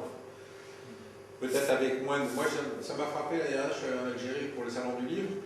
J'avais le sentiment que c'était une société qui s'acceptait plus dans sa diversité. C'est-à-dire que, si vous voulez, il y avait tout à la fois... Les femmes sont l'indicateur souvent. Il y avait à la fois les femmes en mini-jupe et des femmes voilées, des femmes totalement voilées, des femmes partiellement voilées, etc. Plus des bouquins en arabe, des bouquins en français, des bouquins saoudiens, des bouquins d'éditeurs français, des bouquins d'éditeurs algériens en français, etc. Donc, si vous voulez, j'avais le sentiment, c'est très futile, hein, c'est pas une chose sur la vérité, mais que si vous voulez, les années, comme les années de guerre, ça vous finit par vous tomber un peu quand vous dites on ne reprend pas tout de suite quand même la guerre. Est-ce que selon vous, ça a été une erreur de ne pas réaliser un processus de réconciliation? Moi, je pense que ça a été une erreur. Du Sud, Maroc, etc. Ça a été une erreur, mais c'est les mêmes gouvernants qui sont au pouvoir. En fait, est-ce qu'on peut avoir une réconciliation sans que passe la justice? Ça, c'est la question de fond, je suis d'accord avec vous. Et puis, d'autre part, est-ce que vous pouvez faire la réconciliation avec les mêmes hommes au pouvoir? Ça, c'est votre question. Si vous excluez par nature l'idée que vous puissiez discuter de tout scénario que Mandela a accepté, puisque finalement, le seul type qui a refusé de témoigner, c'est De Clercq, ils n'ont pas osé le poursuivre, mais enfin, ils ont quand même bien insisté sur le fait que lui, qui était le sommet, si vous voulez, n'avait pas joué le jeu. Bon. Mais enfin, ça a été quand même un formidable succès. Mais effectivement, si vous ne pouvez juger ni les hommes politiques, ni les militaires, ni les milices, ni les islamistes, effectivement, vous pouvez penser que il n'y a pas, les ferments de la crise ne sont pas véritablement résolus. Et ce n'est pas le seul pays dans lequel c'est passé comme ça. En Amérique centrale, il y a eu beaucoup de commissions vérité et réconciliation, avec le refus de juger les mecs qui avaient été des dictateurs terribles, qui avaient été extrêmement sanglants, etc. Et on n'est jamais très sûr que la paix civile soit assurée. D'autant vrai en Algérie, parce que vous citiez aussi un phénomène qui va arriver très vite, c'est la fin de la rente. Et donc on risque d'avoir le retour du refoulé, qui est là, qui est palpable, qu'on découvre à chaque coin de rue avec la crise qui arrive, qui va être vraiment une crise totalement inédite. Oui. Alors, est-ce que cela va remettre en branle les anciennes césures de la société, ou va-t-on vers autre chose? Autre chose qui risque d'être pire. Ouais. Mais si vous voulez, en Algérie, par exemple, il y a un processus politique que vous connaissez bien. Quand on a envie de disqualifier son adversaire, on l'accuse d'être du parti de la France. C'est l'exemple même de l'argumentaire de l'ennemi, si vous voulez, en disant, mais si vous dites ça, c'est parce que vous êtes conduit à l'étranger, etc. Là, je cite un texte je ne sais plus sur quel site j'avais trouvé ça, où ils expliquaient que les émeutes de 88 avaient été provoquées par les puissances occidentales pour empêcher que se tienne à Alger une grande conférence sur la paix en Palestine. Il avait vachement travaillé pour essayer de trouver le truc, tout sauf l'explication de la misère sociale. Si vous voulez. Et donc, effectivement, le cas d'Algérie est assez dramatique pour ça, parce qu'il y a eu la loi, les gens ont été contents probablement du fait qu'au moins on avait le sentiment qu'on sortait des années les plus obscures, mais avec le fait qu'on n'est pas du tout sûr qu'il n'y ait pas des ferments qui puissent continuer à fonctionner. D'ailleurs, on l'a vu effectivement avec Bourdel, l'enlèvement de Bourdel, le fait de l'attaque sur le site pétrolier, etc. C'est-à-dire le continuum géographique par le Sahara, la destruction de la Libye, etc., fait que même si l'armée algérienne a grosso modo rempli le mandat qui lui était demandé par les années noires, il y a de nouvelles situations d'insécurité. On m'amène à vous poser une question qui est liée à la situation en Afrique du Nord. Ouais. Donc, d'une certaine façon, toute l'Afrique, puisqu'aujourd'hui, je dirais, ce qui constitue un peu le barrage pour les migrants qui aujourd'hui sont rejetés, c'était quand même les régimes d'Afrique du Nord. Avec cette chute et cette incertitude qui règne sur cette région, ne risque-t-on pas de voir dans la psyché nationale en France la reconstitution d'un nouvel ennemi, qui serait cette rive sud de la Méditerranée? C'est vrai que, si vous voulez, l'arrivée des migrants ressemble étrangement à la menace sud, ce qu'on avait inventé dans les années 90. Mais à l'époque, c'était les régimes qu'on considérait comme responsables. Bon, là, aujourd'hui, on sait que le gros trou, c'est le pays dans lequel il n'y a pas de régime. Donc, effectivement, c'est difficile de rendre la Tunisie, le Maroc ou l'Algérie responsables de l'arrivée des migrants. Ce qui me fascine plus, moi, c'est que ces pauvres types qui vont partir d'Érythrée, qui vont partir du Soudan, etc., ou qui vont partir de Syrie et d'Irak, viennent chez nous au lieu d'aller en Arabie Saoudite. Quand même, le seul pays qui a de l'argent et de l'espace, c'est l'Arabie Saoudite. Même les Érythréens, ils ont 60 km à traverser, ils sont majoritairement musulmans, et il ne leur vient pas l'idée d'aller en Arabie Saoudite. Donc là, ça me pose un problème, c'est-à-dire, comment est-ce que nous, en tout cas, on ne dit pas à un moment aux Saoudiens, vous savez, vous avez de l'espace et vous avez de l'argent, et ce serait une bonne opportunité pour vous de faire un geste humanitaire. Donc ils veulent bien payer, mais surtout pas de facteurs de perturbation interne. Bien au contraire, d'ailleurs, parce que les Saoudiens construisent un mur de 900 km de long à la frontière irakienne, frontière blindée, je veux dire armée, hein, c'est pas des fils de fer barbelés, c'est la l'île Maurice, si vous voulez, s'il fallait prendre un exemple comparable, destiné à empêcher que des réfugiés des crises syriennes ou irakiennes rentrent sur le territoire. Donc je me dis, je ne sais pas pourquoi on ne pose pas la question quand on va effectivement de temps en temps dans la région, en Arabie Saoudite, ou même d'ailleurs au Qatar ou aux Émirats Arabes Unis. Je veux dire, il y a des sous-populations dans ces zones, et il y a beaucoup d'argent. Donc il y aurait de la possibilité de reloger pas mal de gens. Mais ça fait partie des non-dits. Et en même temps, les migrants, ils savent très bien que ce sont des États un peu esclavagistes. Enfin, un peu, ils sont esclavagistes. Ah mais non, c'est non seulement un esclavagisme, mais qui expulse, c'est-à-dire régulièrement, il y a des Somaliens qui sont expulsés par fournées alimentaires, c'est vrai qu'ils sont envoyés en Somalie. Non, non, mais ce qui est intéressant, c'est pourquoi est-ce qu'à aucun moment on dit, écoutez, on a un problème très grave, on va donc venir en discuter avec vous pour savoir ce que vous pouvez faire. Et quand vous dites, ça vous dit, écoutez, c'est bien de donner de l'argent, mais pourquoi n'accueillez-vous pas du monde? A fortiori quand c'est des réfugiés musulmans. Donc ne vous demande pas d'accueillir des chiites. Ça, ils sont en train de les massacrer au nord. Donc, vous pouvez au moins accueillir des sunnites. Par rapport aux migrants, on sait, il y a un livre notamment qui a été écrit sur les violences faites aux femmes, massacrées pendant l'exil. Il y a un livre qui a été écrit par Smaïl Lacher, un sociologue de la HESS, qui a écrit sur le parcours de ces femmes qui remontent justement dans leur parcours d'exil et notamment au travers de l'angle de violences faites aux femmes. Donc à travers son travail, on découvre quand même que ce soit le Maroc, l'Algérie ou la Tunisie, aujourd'hui sont le rempart de l'arrivée des migrants depuis déjà, aujourd'hui, ça fait déjà un moment, et qu'il y a des camps où justement le HCR essaye d'intervenir pour justement accompagner ces personnes. Il faut savoir que ces personnes, elles payent jusqu'à plus de 10 000 $, de 10 000, ça peut être 40 000 $, leur parcours. Il y a des personnes qui vendent leur terre. Ça peut être des personnes qui ont fait des études, etc. Et quand on regarde leur parcours aujourd'hui, s'ils passent par la Libye, c'est qu'il y a une raison, c'est qu'ils n'arrivent plus à remonter par le Maroc, l'Algérie ou la Tunisie. Il y en a encore, mais je veux dire, c'était beaucoup plus massif il y a quelques années. Donc la question, c'est vraiment pour moi une question méditerranéenne avant tout. Donc, je pense qu'il y a des solutions, et je voudrais aussi, parce que vous exposez beaucoup, moi je suis arrivée un petit peu en retard, je pense qu'il y a des solutions à trouver totalement méditerranéenne. Et puis, quand je dis que le Maroc, l'Algérie, il y a des camps, il y a aussi tout un travail qui a été fait aujourd'hui au Maroc pour accompagner ces personnes. Donc, une mobilisation notamment de la société civile pour leur faire reconnaître leurs droits en partenariat avec le HCR. Mais la vraie question, c'est qu'est-ce que nous faisons en Europe pour nous emparer de ce sujet, qui est un sujet majeur au XXIe siècle. Alors, c'est une boutade, on sait très très bien que le Qatar, l'Arabie Saoudite, on peut être musulman, on peut être ce qu'on veut, si on n'est pas de la caste, on n'est pas de la caste. Et vous savez, au Qatar, il y a beaucoup d'ONG, pas au Qatar, mais surtout aux Émirats, beaucoup d'ONG qui ont apparu là. C'est quand même tellement de diversité aux Émirats que l'État a dû laisser un peu de l'Est. Et il y a beaucoup de musulmans. Il y a beaucoup de musulmans qui construisent, qui sont traités comme des esclaves, parce qu'ils n'ont pas le statut. Je pense que moi je ne l'aurais pas, vous voyez ce que je veux dire. Je n'appartiens pas, je suis algérienne, là, je n'appartiens pas à l'aristocratie de ces pays, c'est pas demain qu'on va changer ça. Oui, je suis d'accord avec vous, mais cela dit, qu'est-ce qui empêche le gouvernement de poser la question? Le gouvernement, on va bien avoir la construction, on va bien le gouvernement, ils vendent des rafales, ils ne peuvent pas en même temps négocier. Je suis tout à fait d'accord avec vous. Je suis tout à fait d'accord avec vous. Regardez le paradoxe de la situation de l'Iran, par exemple.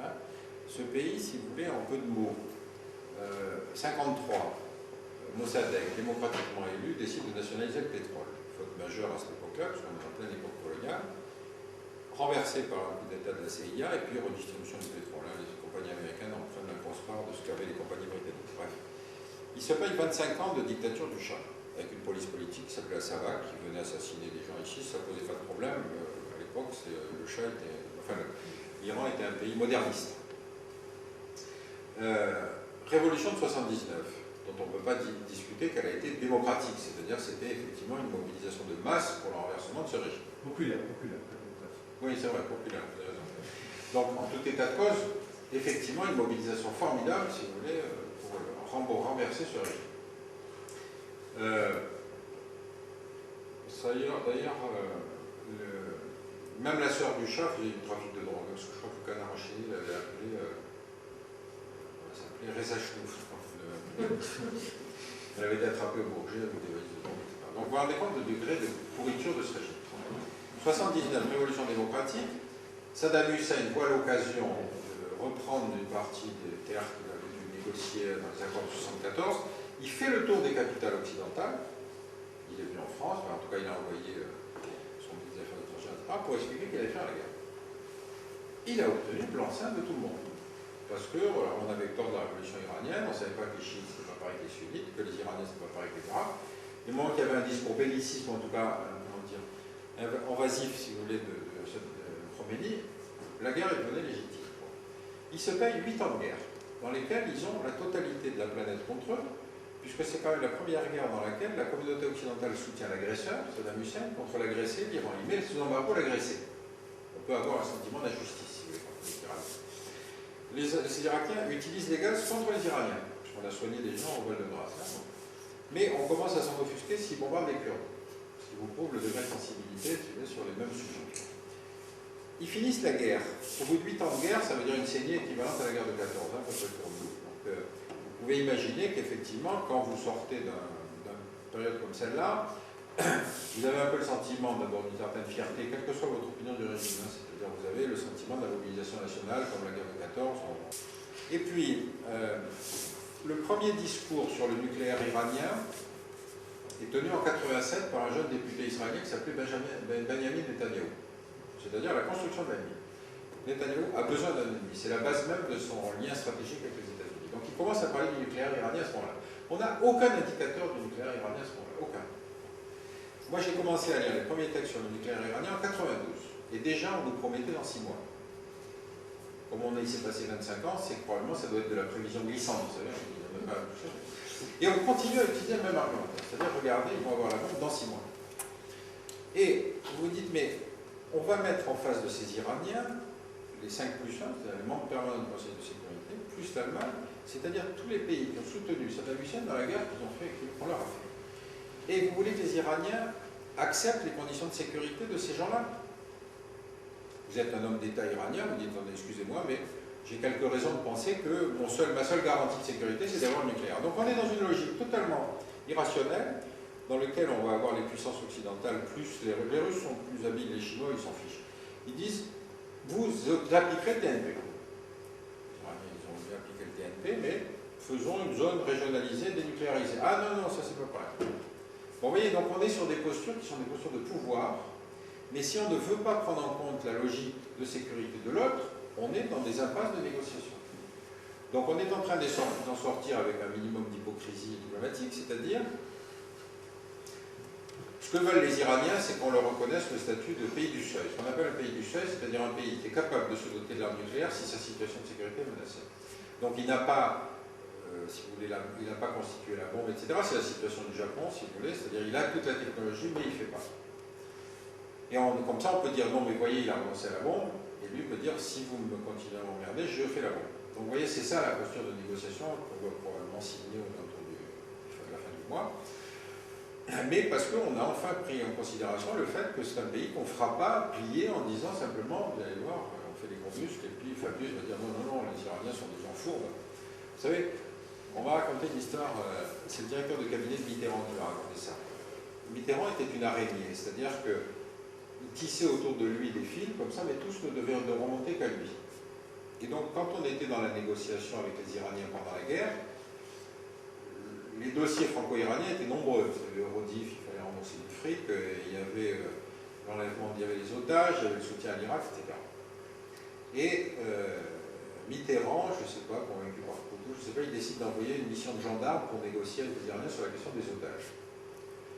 Donc ces gendarmes se retrouvent à Damas, ils ont en face d'eux une délégation iranienne, et ils ne savent pas que le chef de délégation iranienne est le secrétaire particulier de Khomeini. Ils n'ont pas de raison de savoir, ils sont gendarmes, ils ne sont pas spécialistes de l'Iran. Et ce type leur dit, vous avez dans vos prisons quelqu'un dont la libération anticipée serait considérée comme un geste très positif. Bon, ils reviennent à Paris, ils disent ça au directeur de cabinet de Mitterrand, et il dit, oui, mais alors c'est qui? On ne sait pas. Vous voyez le processus, c'est-à-dire, on ne veut pas paraître idiot, donc on ne pose pas la question, puisqu'on se laisse supposer qu'on a bien compris le message.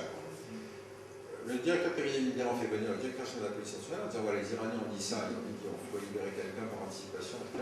De qui parle-t-il? Je crois. Bon, c'était Anis Nakache, qui était leur politique. Mais mettez-vous dans la tête des Iraniens. Ils se disent, on va passer, la France est un vieux pays, qui est administré avec des gens intelligents, avec des gens responsables. On leur fait passer un message qui pour nous est clair.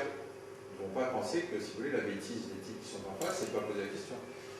Donc s'ils ne comprennent pas le message qui pour nous est clair et qu'on leur a passé, qu'ils ne le font pas, c'est qu'ils ne le veulent pas. Donc les Français sont fourbes. Vous voyez la construction d'ennemis dans un processus de négociation?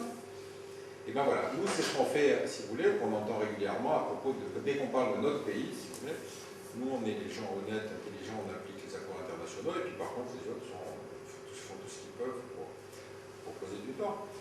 dans American Sniper, c'est fascinant parce qu'il repart 4 fois de suite en Irak. À quel moment il se pose la question de savoir pourquoi il y est, sauf qu'il dit à sa femme, je vais défendre la liberté et les droits de l'homme. Sa femme lui fait comprendre quand même qu'il pourrait un peu rester à la maison. Mais quand il rentre, il s'emmerde. Donc il regarde les nouvelles sur l'Irak. Et vous connaissez la fin de l'histoire, en fait. Il s'occupe de djihadistes qui ont été traumatisés par la guerre, cette histoire est vraie. Pour les réadapter à la vie civile, ils emmènent dans le stand de tir. Et puis il y a un de ces types qui, lui, par contre, était normal parce qu'il avait été traumatisé par la guerre, qui finit par l'abattre.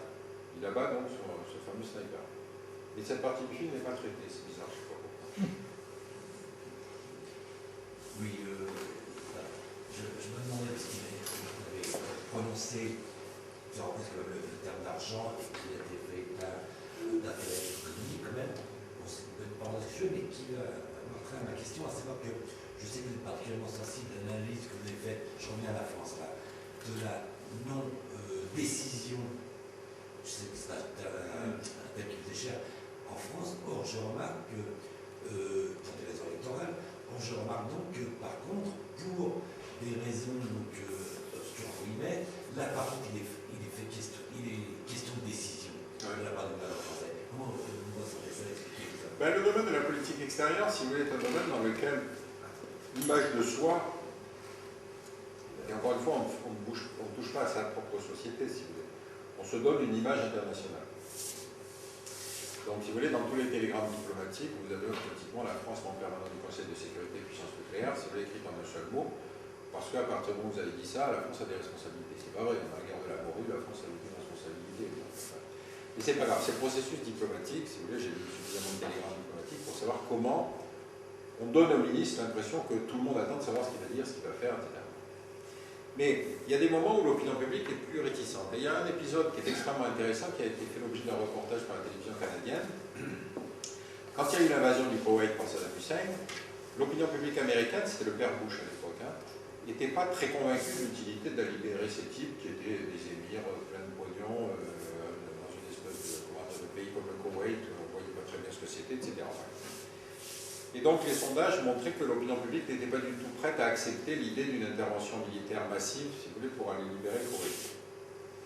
Et donc le Congrès faisait des hearings, c'est-à-dire qu'il passait des auditions qui sont transmises à la télévision, etc., pour essayer de comprendre, si vous voulez, ce qui se passait en Irak et si ça va être. Et il y avait un témoignage qui a fait basculer l'opinion publique américaine, qui était une jeune fille qui devant le Congrès, filmée à la télévision, a raconté que les Irakiens, elle travaillait dans une maternité. Quand les Irakiens étaient arrivés, ils avaient viré les bébés prématurés pour voler les couveuses pour les amener au Irak. Le tout avec des trémolos dans la voix, enfin vraiment c'était pathétique ce qu'elle racontait.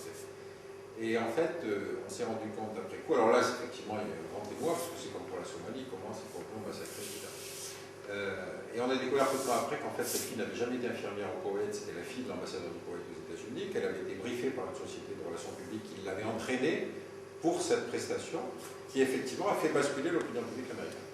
Donc vous avez des situations dans lesquelles effectivement, l'opinion publique peut très bien être réticente à l'idée de l'intervention extérieure. Moi je n'exclus pas que si un avion se casse la gueule, un avion français se casse la gueule en Irak et qu'un pilote est brûlé vif, comme ça s'est passé avec ce malheureux Jordanien, l'opinion publique française dira, attendez, qu'est-ce qu'on fait là-bas? On se défend, on ne sait pas contre qui, on défend qui? On défend le docteur Frankenstein qui est l'Arabie Saoudite pour tuer son monstre, qui est Daesh. C'est le même système. Il décapite, il coupe les mains des voleurs, il opprime les femmes, il interdit les autres religions. Franchissez la frontière, vous avez un régime légal qui interdit les femmes, qui interdit toutes les autres religions, qui coupe les mains des voleurs, qui décapite. Il recrute, il y a 8 postes d'ailleurs les Saoudiens recrutent 8 bourreaux là en ce moment, je vous signale. On va faire passer ça. Non mais il faut être les défenseurs de la liberté d'expression. Et puis effectivement, alors là, quand j'ai fait cet article, j'ai reçu un télégramme diplomatique de l'ambassadeur à Riyad, qui est un type que je connais. Il m'a écrit en me disant, écoute Pierre, t'as exagéré, ton article, c'est un pamphlet, etc. C'est pas comme ça que ça se passe, ce pays évolue, etc. Je disais, bah oui, ça évolue, d'ailleurs c'est les mêmes dossiers depuis 30 ans, le droit des femmes, le conduire, etc. C'est comme la réforme des retraites chez nous. Et puis il me dit, Badawi, nous négocions aujourd'hui, on a des chances que Badawi ne soit pas fouetté. Moi j'avais mis dans l'article, de toute façon Badawi, il ne fera pas 7 ans de prison parce qu'il sera mort avec ses 1000 coups de fouet avant. C'était effectivement une mesure de grâce, on peut prononcer la clasure des 10 ans. Il m'a dit non, mais on a obtenu qu'il ne soit pas adopté, etc. Et je lui ai répondu en disant bah, écoute, c'est formidable, en URSS, quand on n'avait rien fait, c'était 5 ans. En Arabie Saoudite, quand on n'a rien fait, c'est 10 ans. Donc, c'est quand même que tu essayes d'aligner les. Mais le type essayait de me convaincre que sa mission d'ambassadeur, c'était de lisser, si vous voulez, l'image de l'Arabie Saoudite en France. Donc il y a un moment où vous vous dites mais ce type est intelligent, il parle l'arabe. Il a été dans différents postes, mais au moment où l'ambassadeur devient, le vecteur, si vous voulez, ou le défenseur du pays dans lequel il est mandaté par rapport aux intérêts de la France, vous dites, alors c'est que probablement les 10 milliards d'euros de contrat, ils vont tomber. C'est la seule explication que vous donnez au truc. S'il y a quelqu'un qui dit des méchancetés sur l'Arabie Saoudite, on risque de ne pas avoir 10 milliards. Si je pèse 10 milliards, je me dis, ciel, sur le mercato, si vous voulez, je bats tout le monde. Non, vous voyez ce que je veux dire? Quand on raisonne, on se dit attention, vous vous rendez compte, il y a 10 milliards de contrats qui sont en négociation. Souvent, les diplomates sont aussi victimes du syndrome de Stockholm. Oui, c'est ça. Exactement. Et ça fonctionne toujours par 10 milliards. Si vous n'avez qu'un milliard de trucs, vous pouvez parler de droits de l'homme, c'est pareil. Écoutez, la situation, le procès qu'on fait à Poutine est absolument fascinant. Fascinant. On ne dit pas un mot quand il va en Arabie Saoudite. On explique que Poutine est un type dangereux, etc.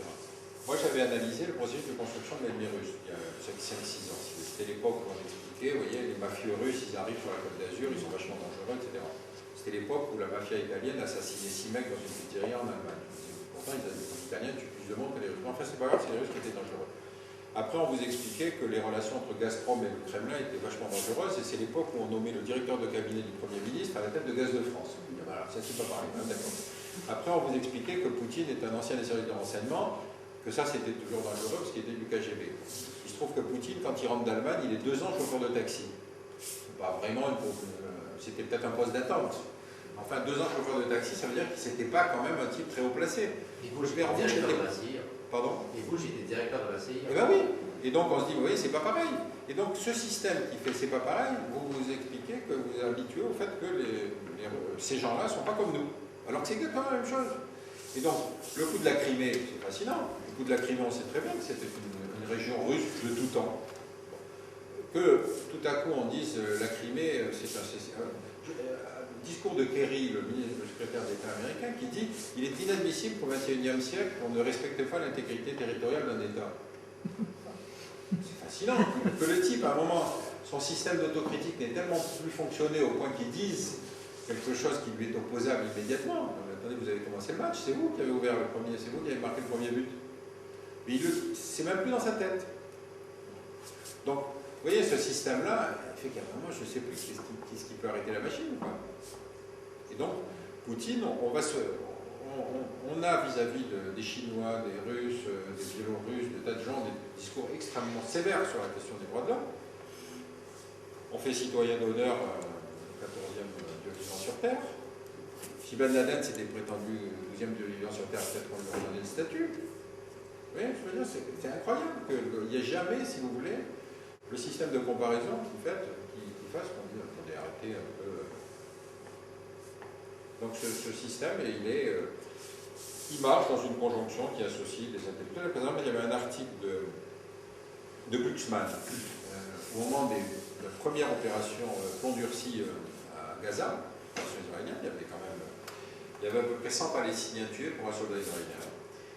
Et bien il fait un article sur le thème n'oublions pas la Tchétchénie. Vous dites c'est un intellectuel, merde, le type il faut. C'est universel. Non, Figaro. J'ai gardé l'article. Je ne sais pas quoi faire. Je suis un peu pessimiste. Pardon. J'aimerais revenir sur la France. Ouais. L'histoire de la France, je pense que c'est intéressant. Surtout qu'on a mis Jean Zé au Panthéon, je pense qu'il y a. Vous allez comprendre pourquoi je parle de lui. Une chose, c'est qu'il y a un mécanisme qu'on pourrait appeler l'inversion de la preuve. C'est-à-dire que le bourreau devient tortionnaire, enfin, le bourreau qui est tortionnaire devient la victime, et la victime devient tortionnaire. C'est-à-dire que Jean Zé est devenu ipso facto d'un défenseur qui était contre la guerre, est devenu le bout de feu pour les péténistes. Je trouve que c'est intéressant de voir ce mécanisme d'inversion de la preuve preuve où d'un seul coup on est passé d'une population française qui avait été totalement résistante à une population française qui avait des petits accommodements avec la collaboration.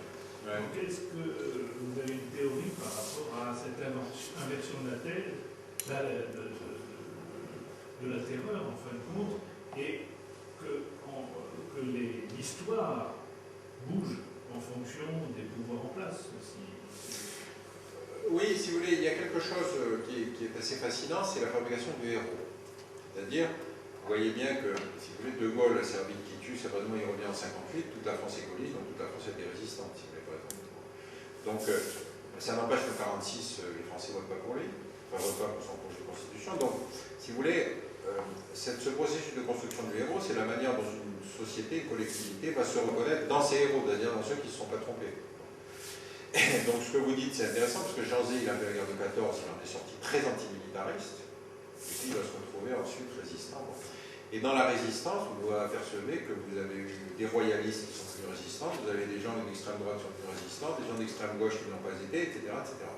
Donc, vous dites, quand on est confronté à la situation de ce désarroi de la France en juin 40, c'est facile de réécrire l'histoire après coup en se disant, oui, mais on sentait bien déjà à ce moment-là que l'Allemagne allait perdre la guerre. Par exemple, l'histoire de l'URSS pendant la guerre est extrêmement intéressante, parce que l'URSS sort des années staliniennes, la famine organisée en Ukraine, les déportations de Tchétchènes, etc., etc. Quand les Allemands arrivent, tous ces gens qui ont subi la douleur stalinienne, ou même les pays baltes, une grande masse de gens vont se rallier à l'armée allemande, des Ukrainiens en particulier. Et il y a autant de Russes qui se sont ralliés à l'armée allemande que d'Ukrainiens, et qui ont donc fait la guerre avec les Allemands contre le régime communiste. Après-guerre, évidemment, vous imaginez bien que le match retour a été plus douloureux pour eux. Déportation des Tchétchènes, arrestation d'Ukrainiens, etc., etc. Mais dans le débat aujourd'hui, en Ukraine, entre les ukrainophones et les russophones, ils s'accusent mutuellement d'être des fascistes. Ils disent, vous avez collaboré. L'autre dit, oui, vous aussi. Et donc, vous comprenez bien qu'à un moment où vous avez subi une douleur, l'ennemi, quel qu'il soit, qui vous envahit, devient votre allié. Parce qu'il vous libère de celui que vous considérez comme votre ennemi premier. Quand il y a eu dans un des pays baltes, je ne sais plus lequel, ils ont voulu déplacer le monument aux soldats soviétiques. Ils ont voulu le mettre en banlieue. La population russophone a protesté en disant comment le sacrifice de l'armée rouge, etc., etc. Et les types ont dit, ben, attendez, nous l'occupation allemande a duré 4 ans, tandis que l'occupation soviétique russe a duré 70 ans. Et c'est ces mémoires-là qui sont des mémoires extrêmement difficiles à concilier. C'est pour ça que le processus politique est un processus qui est difficile, parce qu'il faut vraiment des hommes d'État qui aient le courage d'affronter cette réalité. Vous savez que quand De Gaulle a invité Adenauer la première fois, il a préféré l'inviter à Colombey.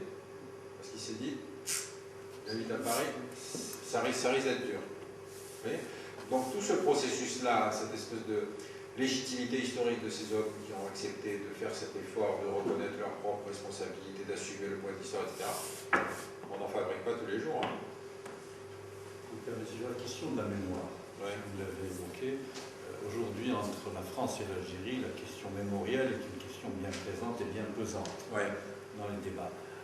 Que pensez-vous, je dirais, de la demande algérienne et de la réponse ou de la non-réponse française? Je vous avoue que je ne sais pas, je n'ai pas les idées très claires sur le sujet, parce que, d'abord, depuis la Shoah, si vous voulez, le terme de génocide est bien toutes les sauces. Vous avez remarqué qu'il n'y a pas, moins qu'un génocide, il n'y a plus sur le marché. Or, le comportement de la colonisation française a été d'une extrême brutalité, en particulier à partir de Sétif. Rappelez-vous, on sortait de la guerre, première manifestation indépendantiste, enfin, même pas indépendantiste, se heurte à une répression extrêmement brutale avec un massacre qu'on n'a jamais véritablement chiffré, puisque tout ça a été couvert sur le fait que la loi, la pacification, c'est intéressant dans la thématique de la colonisation, en tout cas de l'occupation du territoire, c'est que l'occupant fait de la pacification. C'est pas une guerre. Et donc, si vous voulez, cette affaire de Sétif a été complètement mise sous le boisseau pour la mémoire collective française. C'était le retour business as usual, pour en revenir à la normalité. Pendant la guerre d'Algérie, effectivement, le comportement de l'armée française a été celui classique d'une armée d'occupation, c'est-à-dire des prises d'otages, même si ce n'était pas qualifié comme tel, la corvée de bois, etc., etc. Donc, si vous voulez, cette reconnaissance, elle aussi, s'est terminée par une loi d'amnistie. Vous savez, à cause de l'OAS, à cause de tout ça, on a décidé qu'on ne reviendrait pas sur les crimes de l'armée française en Algérie. A l'inverse, si vous voulez, il y a un même travail de mémoire qui va se faire du côté algérien, parce que tout ce qui a suivi l'indépendance, le phénomène des harkis, le phénomène de la réforme agraire, l'accaparement, si vous voulez, des propriétés par les gens du FLN sur la légitimité historique, etc. Donc tout ce travail-là, puis évidemment les années noires, tout ce travail-là nécessiterait qu'on laisse travailler les historiens sur l'histoire algérienne et on laisse travailler les historiens français sur la guerre d'Algérie. C'est le boulot qu'a fait Stora, c'est-à-dire qu'il essaye de le faire dans l'histoire politique française, mais en Algérie, le pouvoir ne se légitime que par le fait que la guerre a été terrible. Or, c'est les mêmes, si vous voulez, enfin, Bouteflika est encore le dernier quand même, je ne pense pas qu'il y ait une relève de ce côté-là, mais c'est une caractéristique dans la vie politique algérienne que les hommes politiques meurent debout, c'est-à-dire qu'ils ne laissent jamais la place. Seule la mort les fait disparaître de la scène politique. Donc il n'y a pas eu ce renouvellement de gens qui disent mais il faut une légitimité autre que celle tirée de la guerre d'indépendance, donc il faut revenir sur les époques de la réforme agraire avec la brutalité, des villages, si vous voulez, vous savez, de ces villages qui avaient été constitués par l'armée française au moment du Blanchal, etc. Donc il fallait revenir sur tout ça, c'est-à-dire faire ce travail de comment est-ce qu'on peut compenser. Et donc la croissance urbaine avec la propriété des terrains autour d'Alger, justement, encore une fois, tous ces sujets-là qui n'ont jamais véritablement été abordés en tant que tels, mais la technique, le parti de la France, si vous voulez, est un argumentaire imparable. À cause justement de cette absence de reconnaissance par la France de sa propre responsabilité dans les dommages que l'Algérie avait eu à subir pendant la guerre d'indépendance et puis ce qu'elle a laissé derrière. Lorsque vous parlez de l'instrumentalisation au rapport à la France, connue sous le nom de Hizb França, ce qui est très intéressant, c'est qu'en miroir, la question algérienne a été souvent instrumentalisée dans le débat en France. Oui, c'est vrai. Je pense qu'il faut mettre les deux en miroir. Oui, c'est vrai. Mais avec la moindre dimension quand même. C'est-à-dire que si vous voulez, il y a eu plusieurs tentatives d'hommes qui... Chirac est un type qui avait fait la guerre d'Algérie, il avait des soldats.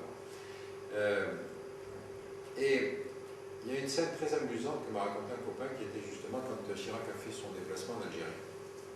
Comme vous vous souvenez, il y avait eu ces inondations terribles, enfin, avec les voitures emportées, les gens qui avaient disparu, etc. Et Chirac demande d'aller à Babylone pour voir les dommages.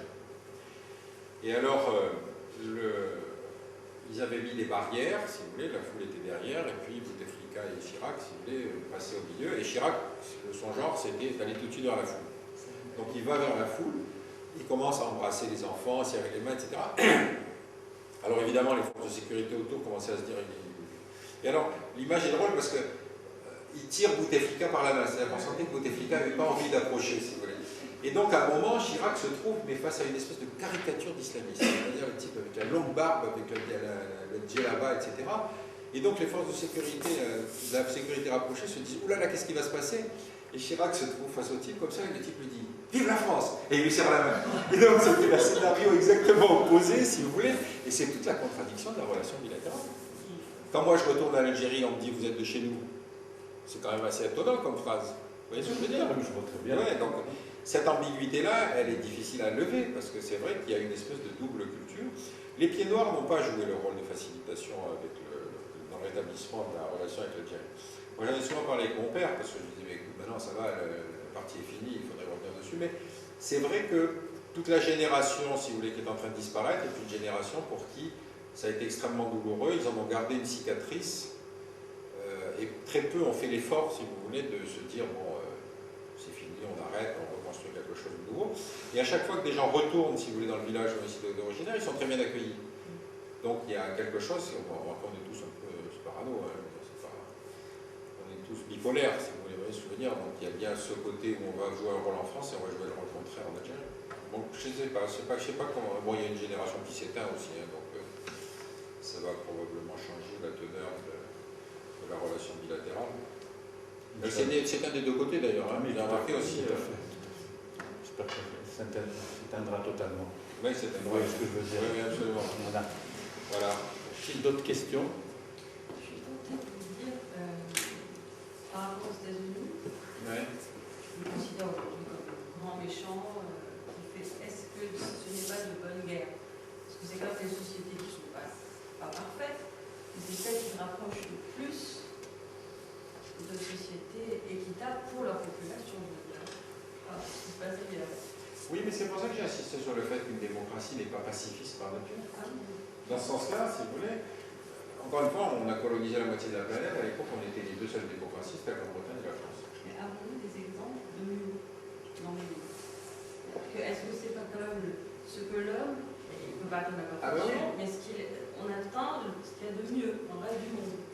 C'est vrai, mais en même temps, si vous voulez, on a un rapport au monde qui fait que, a fortiori, quand on se considère comme un modèle universel, exemple de la France et des États-Unis, automatiquement, on a un discours à l'égard du reste de la planète. La France, pays des droits de l'homme. C'est pas vrai, c'est les Américains qui ont posé la première déclaration des droits de l'homme. C'est même les Britanniques avec le VS Corpus. Mais ça fait rien, on a gagné le match, à la finale, on a définitivement le titre. Les Américains, ils vont vous expliquer que c'est le pays de la chance, tout le monde peut devenir milliardaire, tout le monde peut devenir miséreux et soigner et crever à l'entrée d'un hôpital aussi.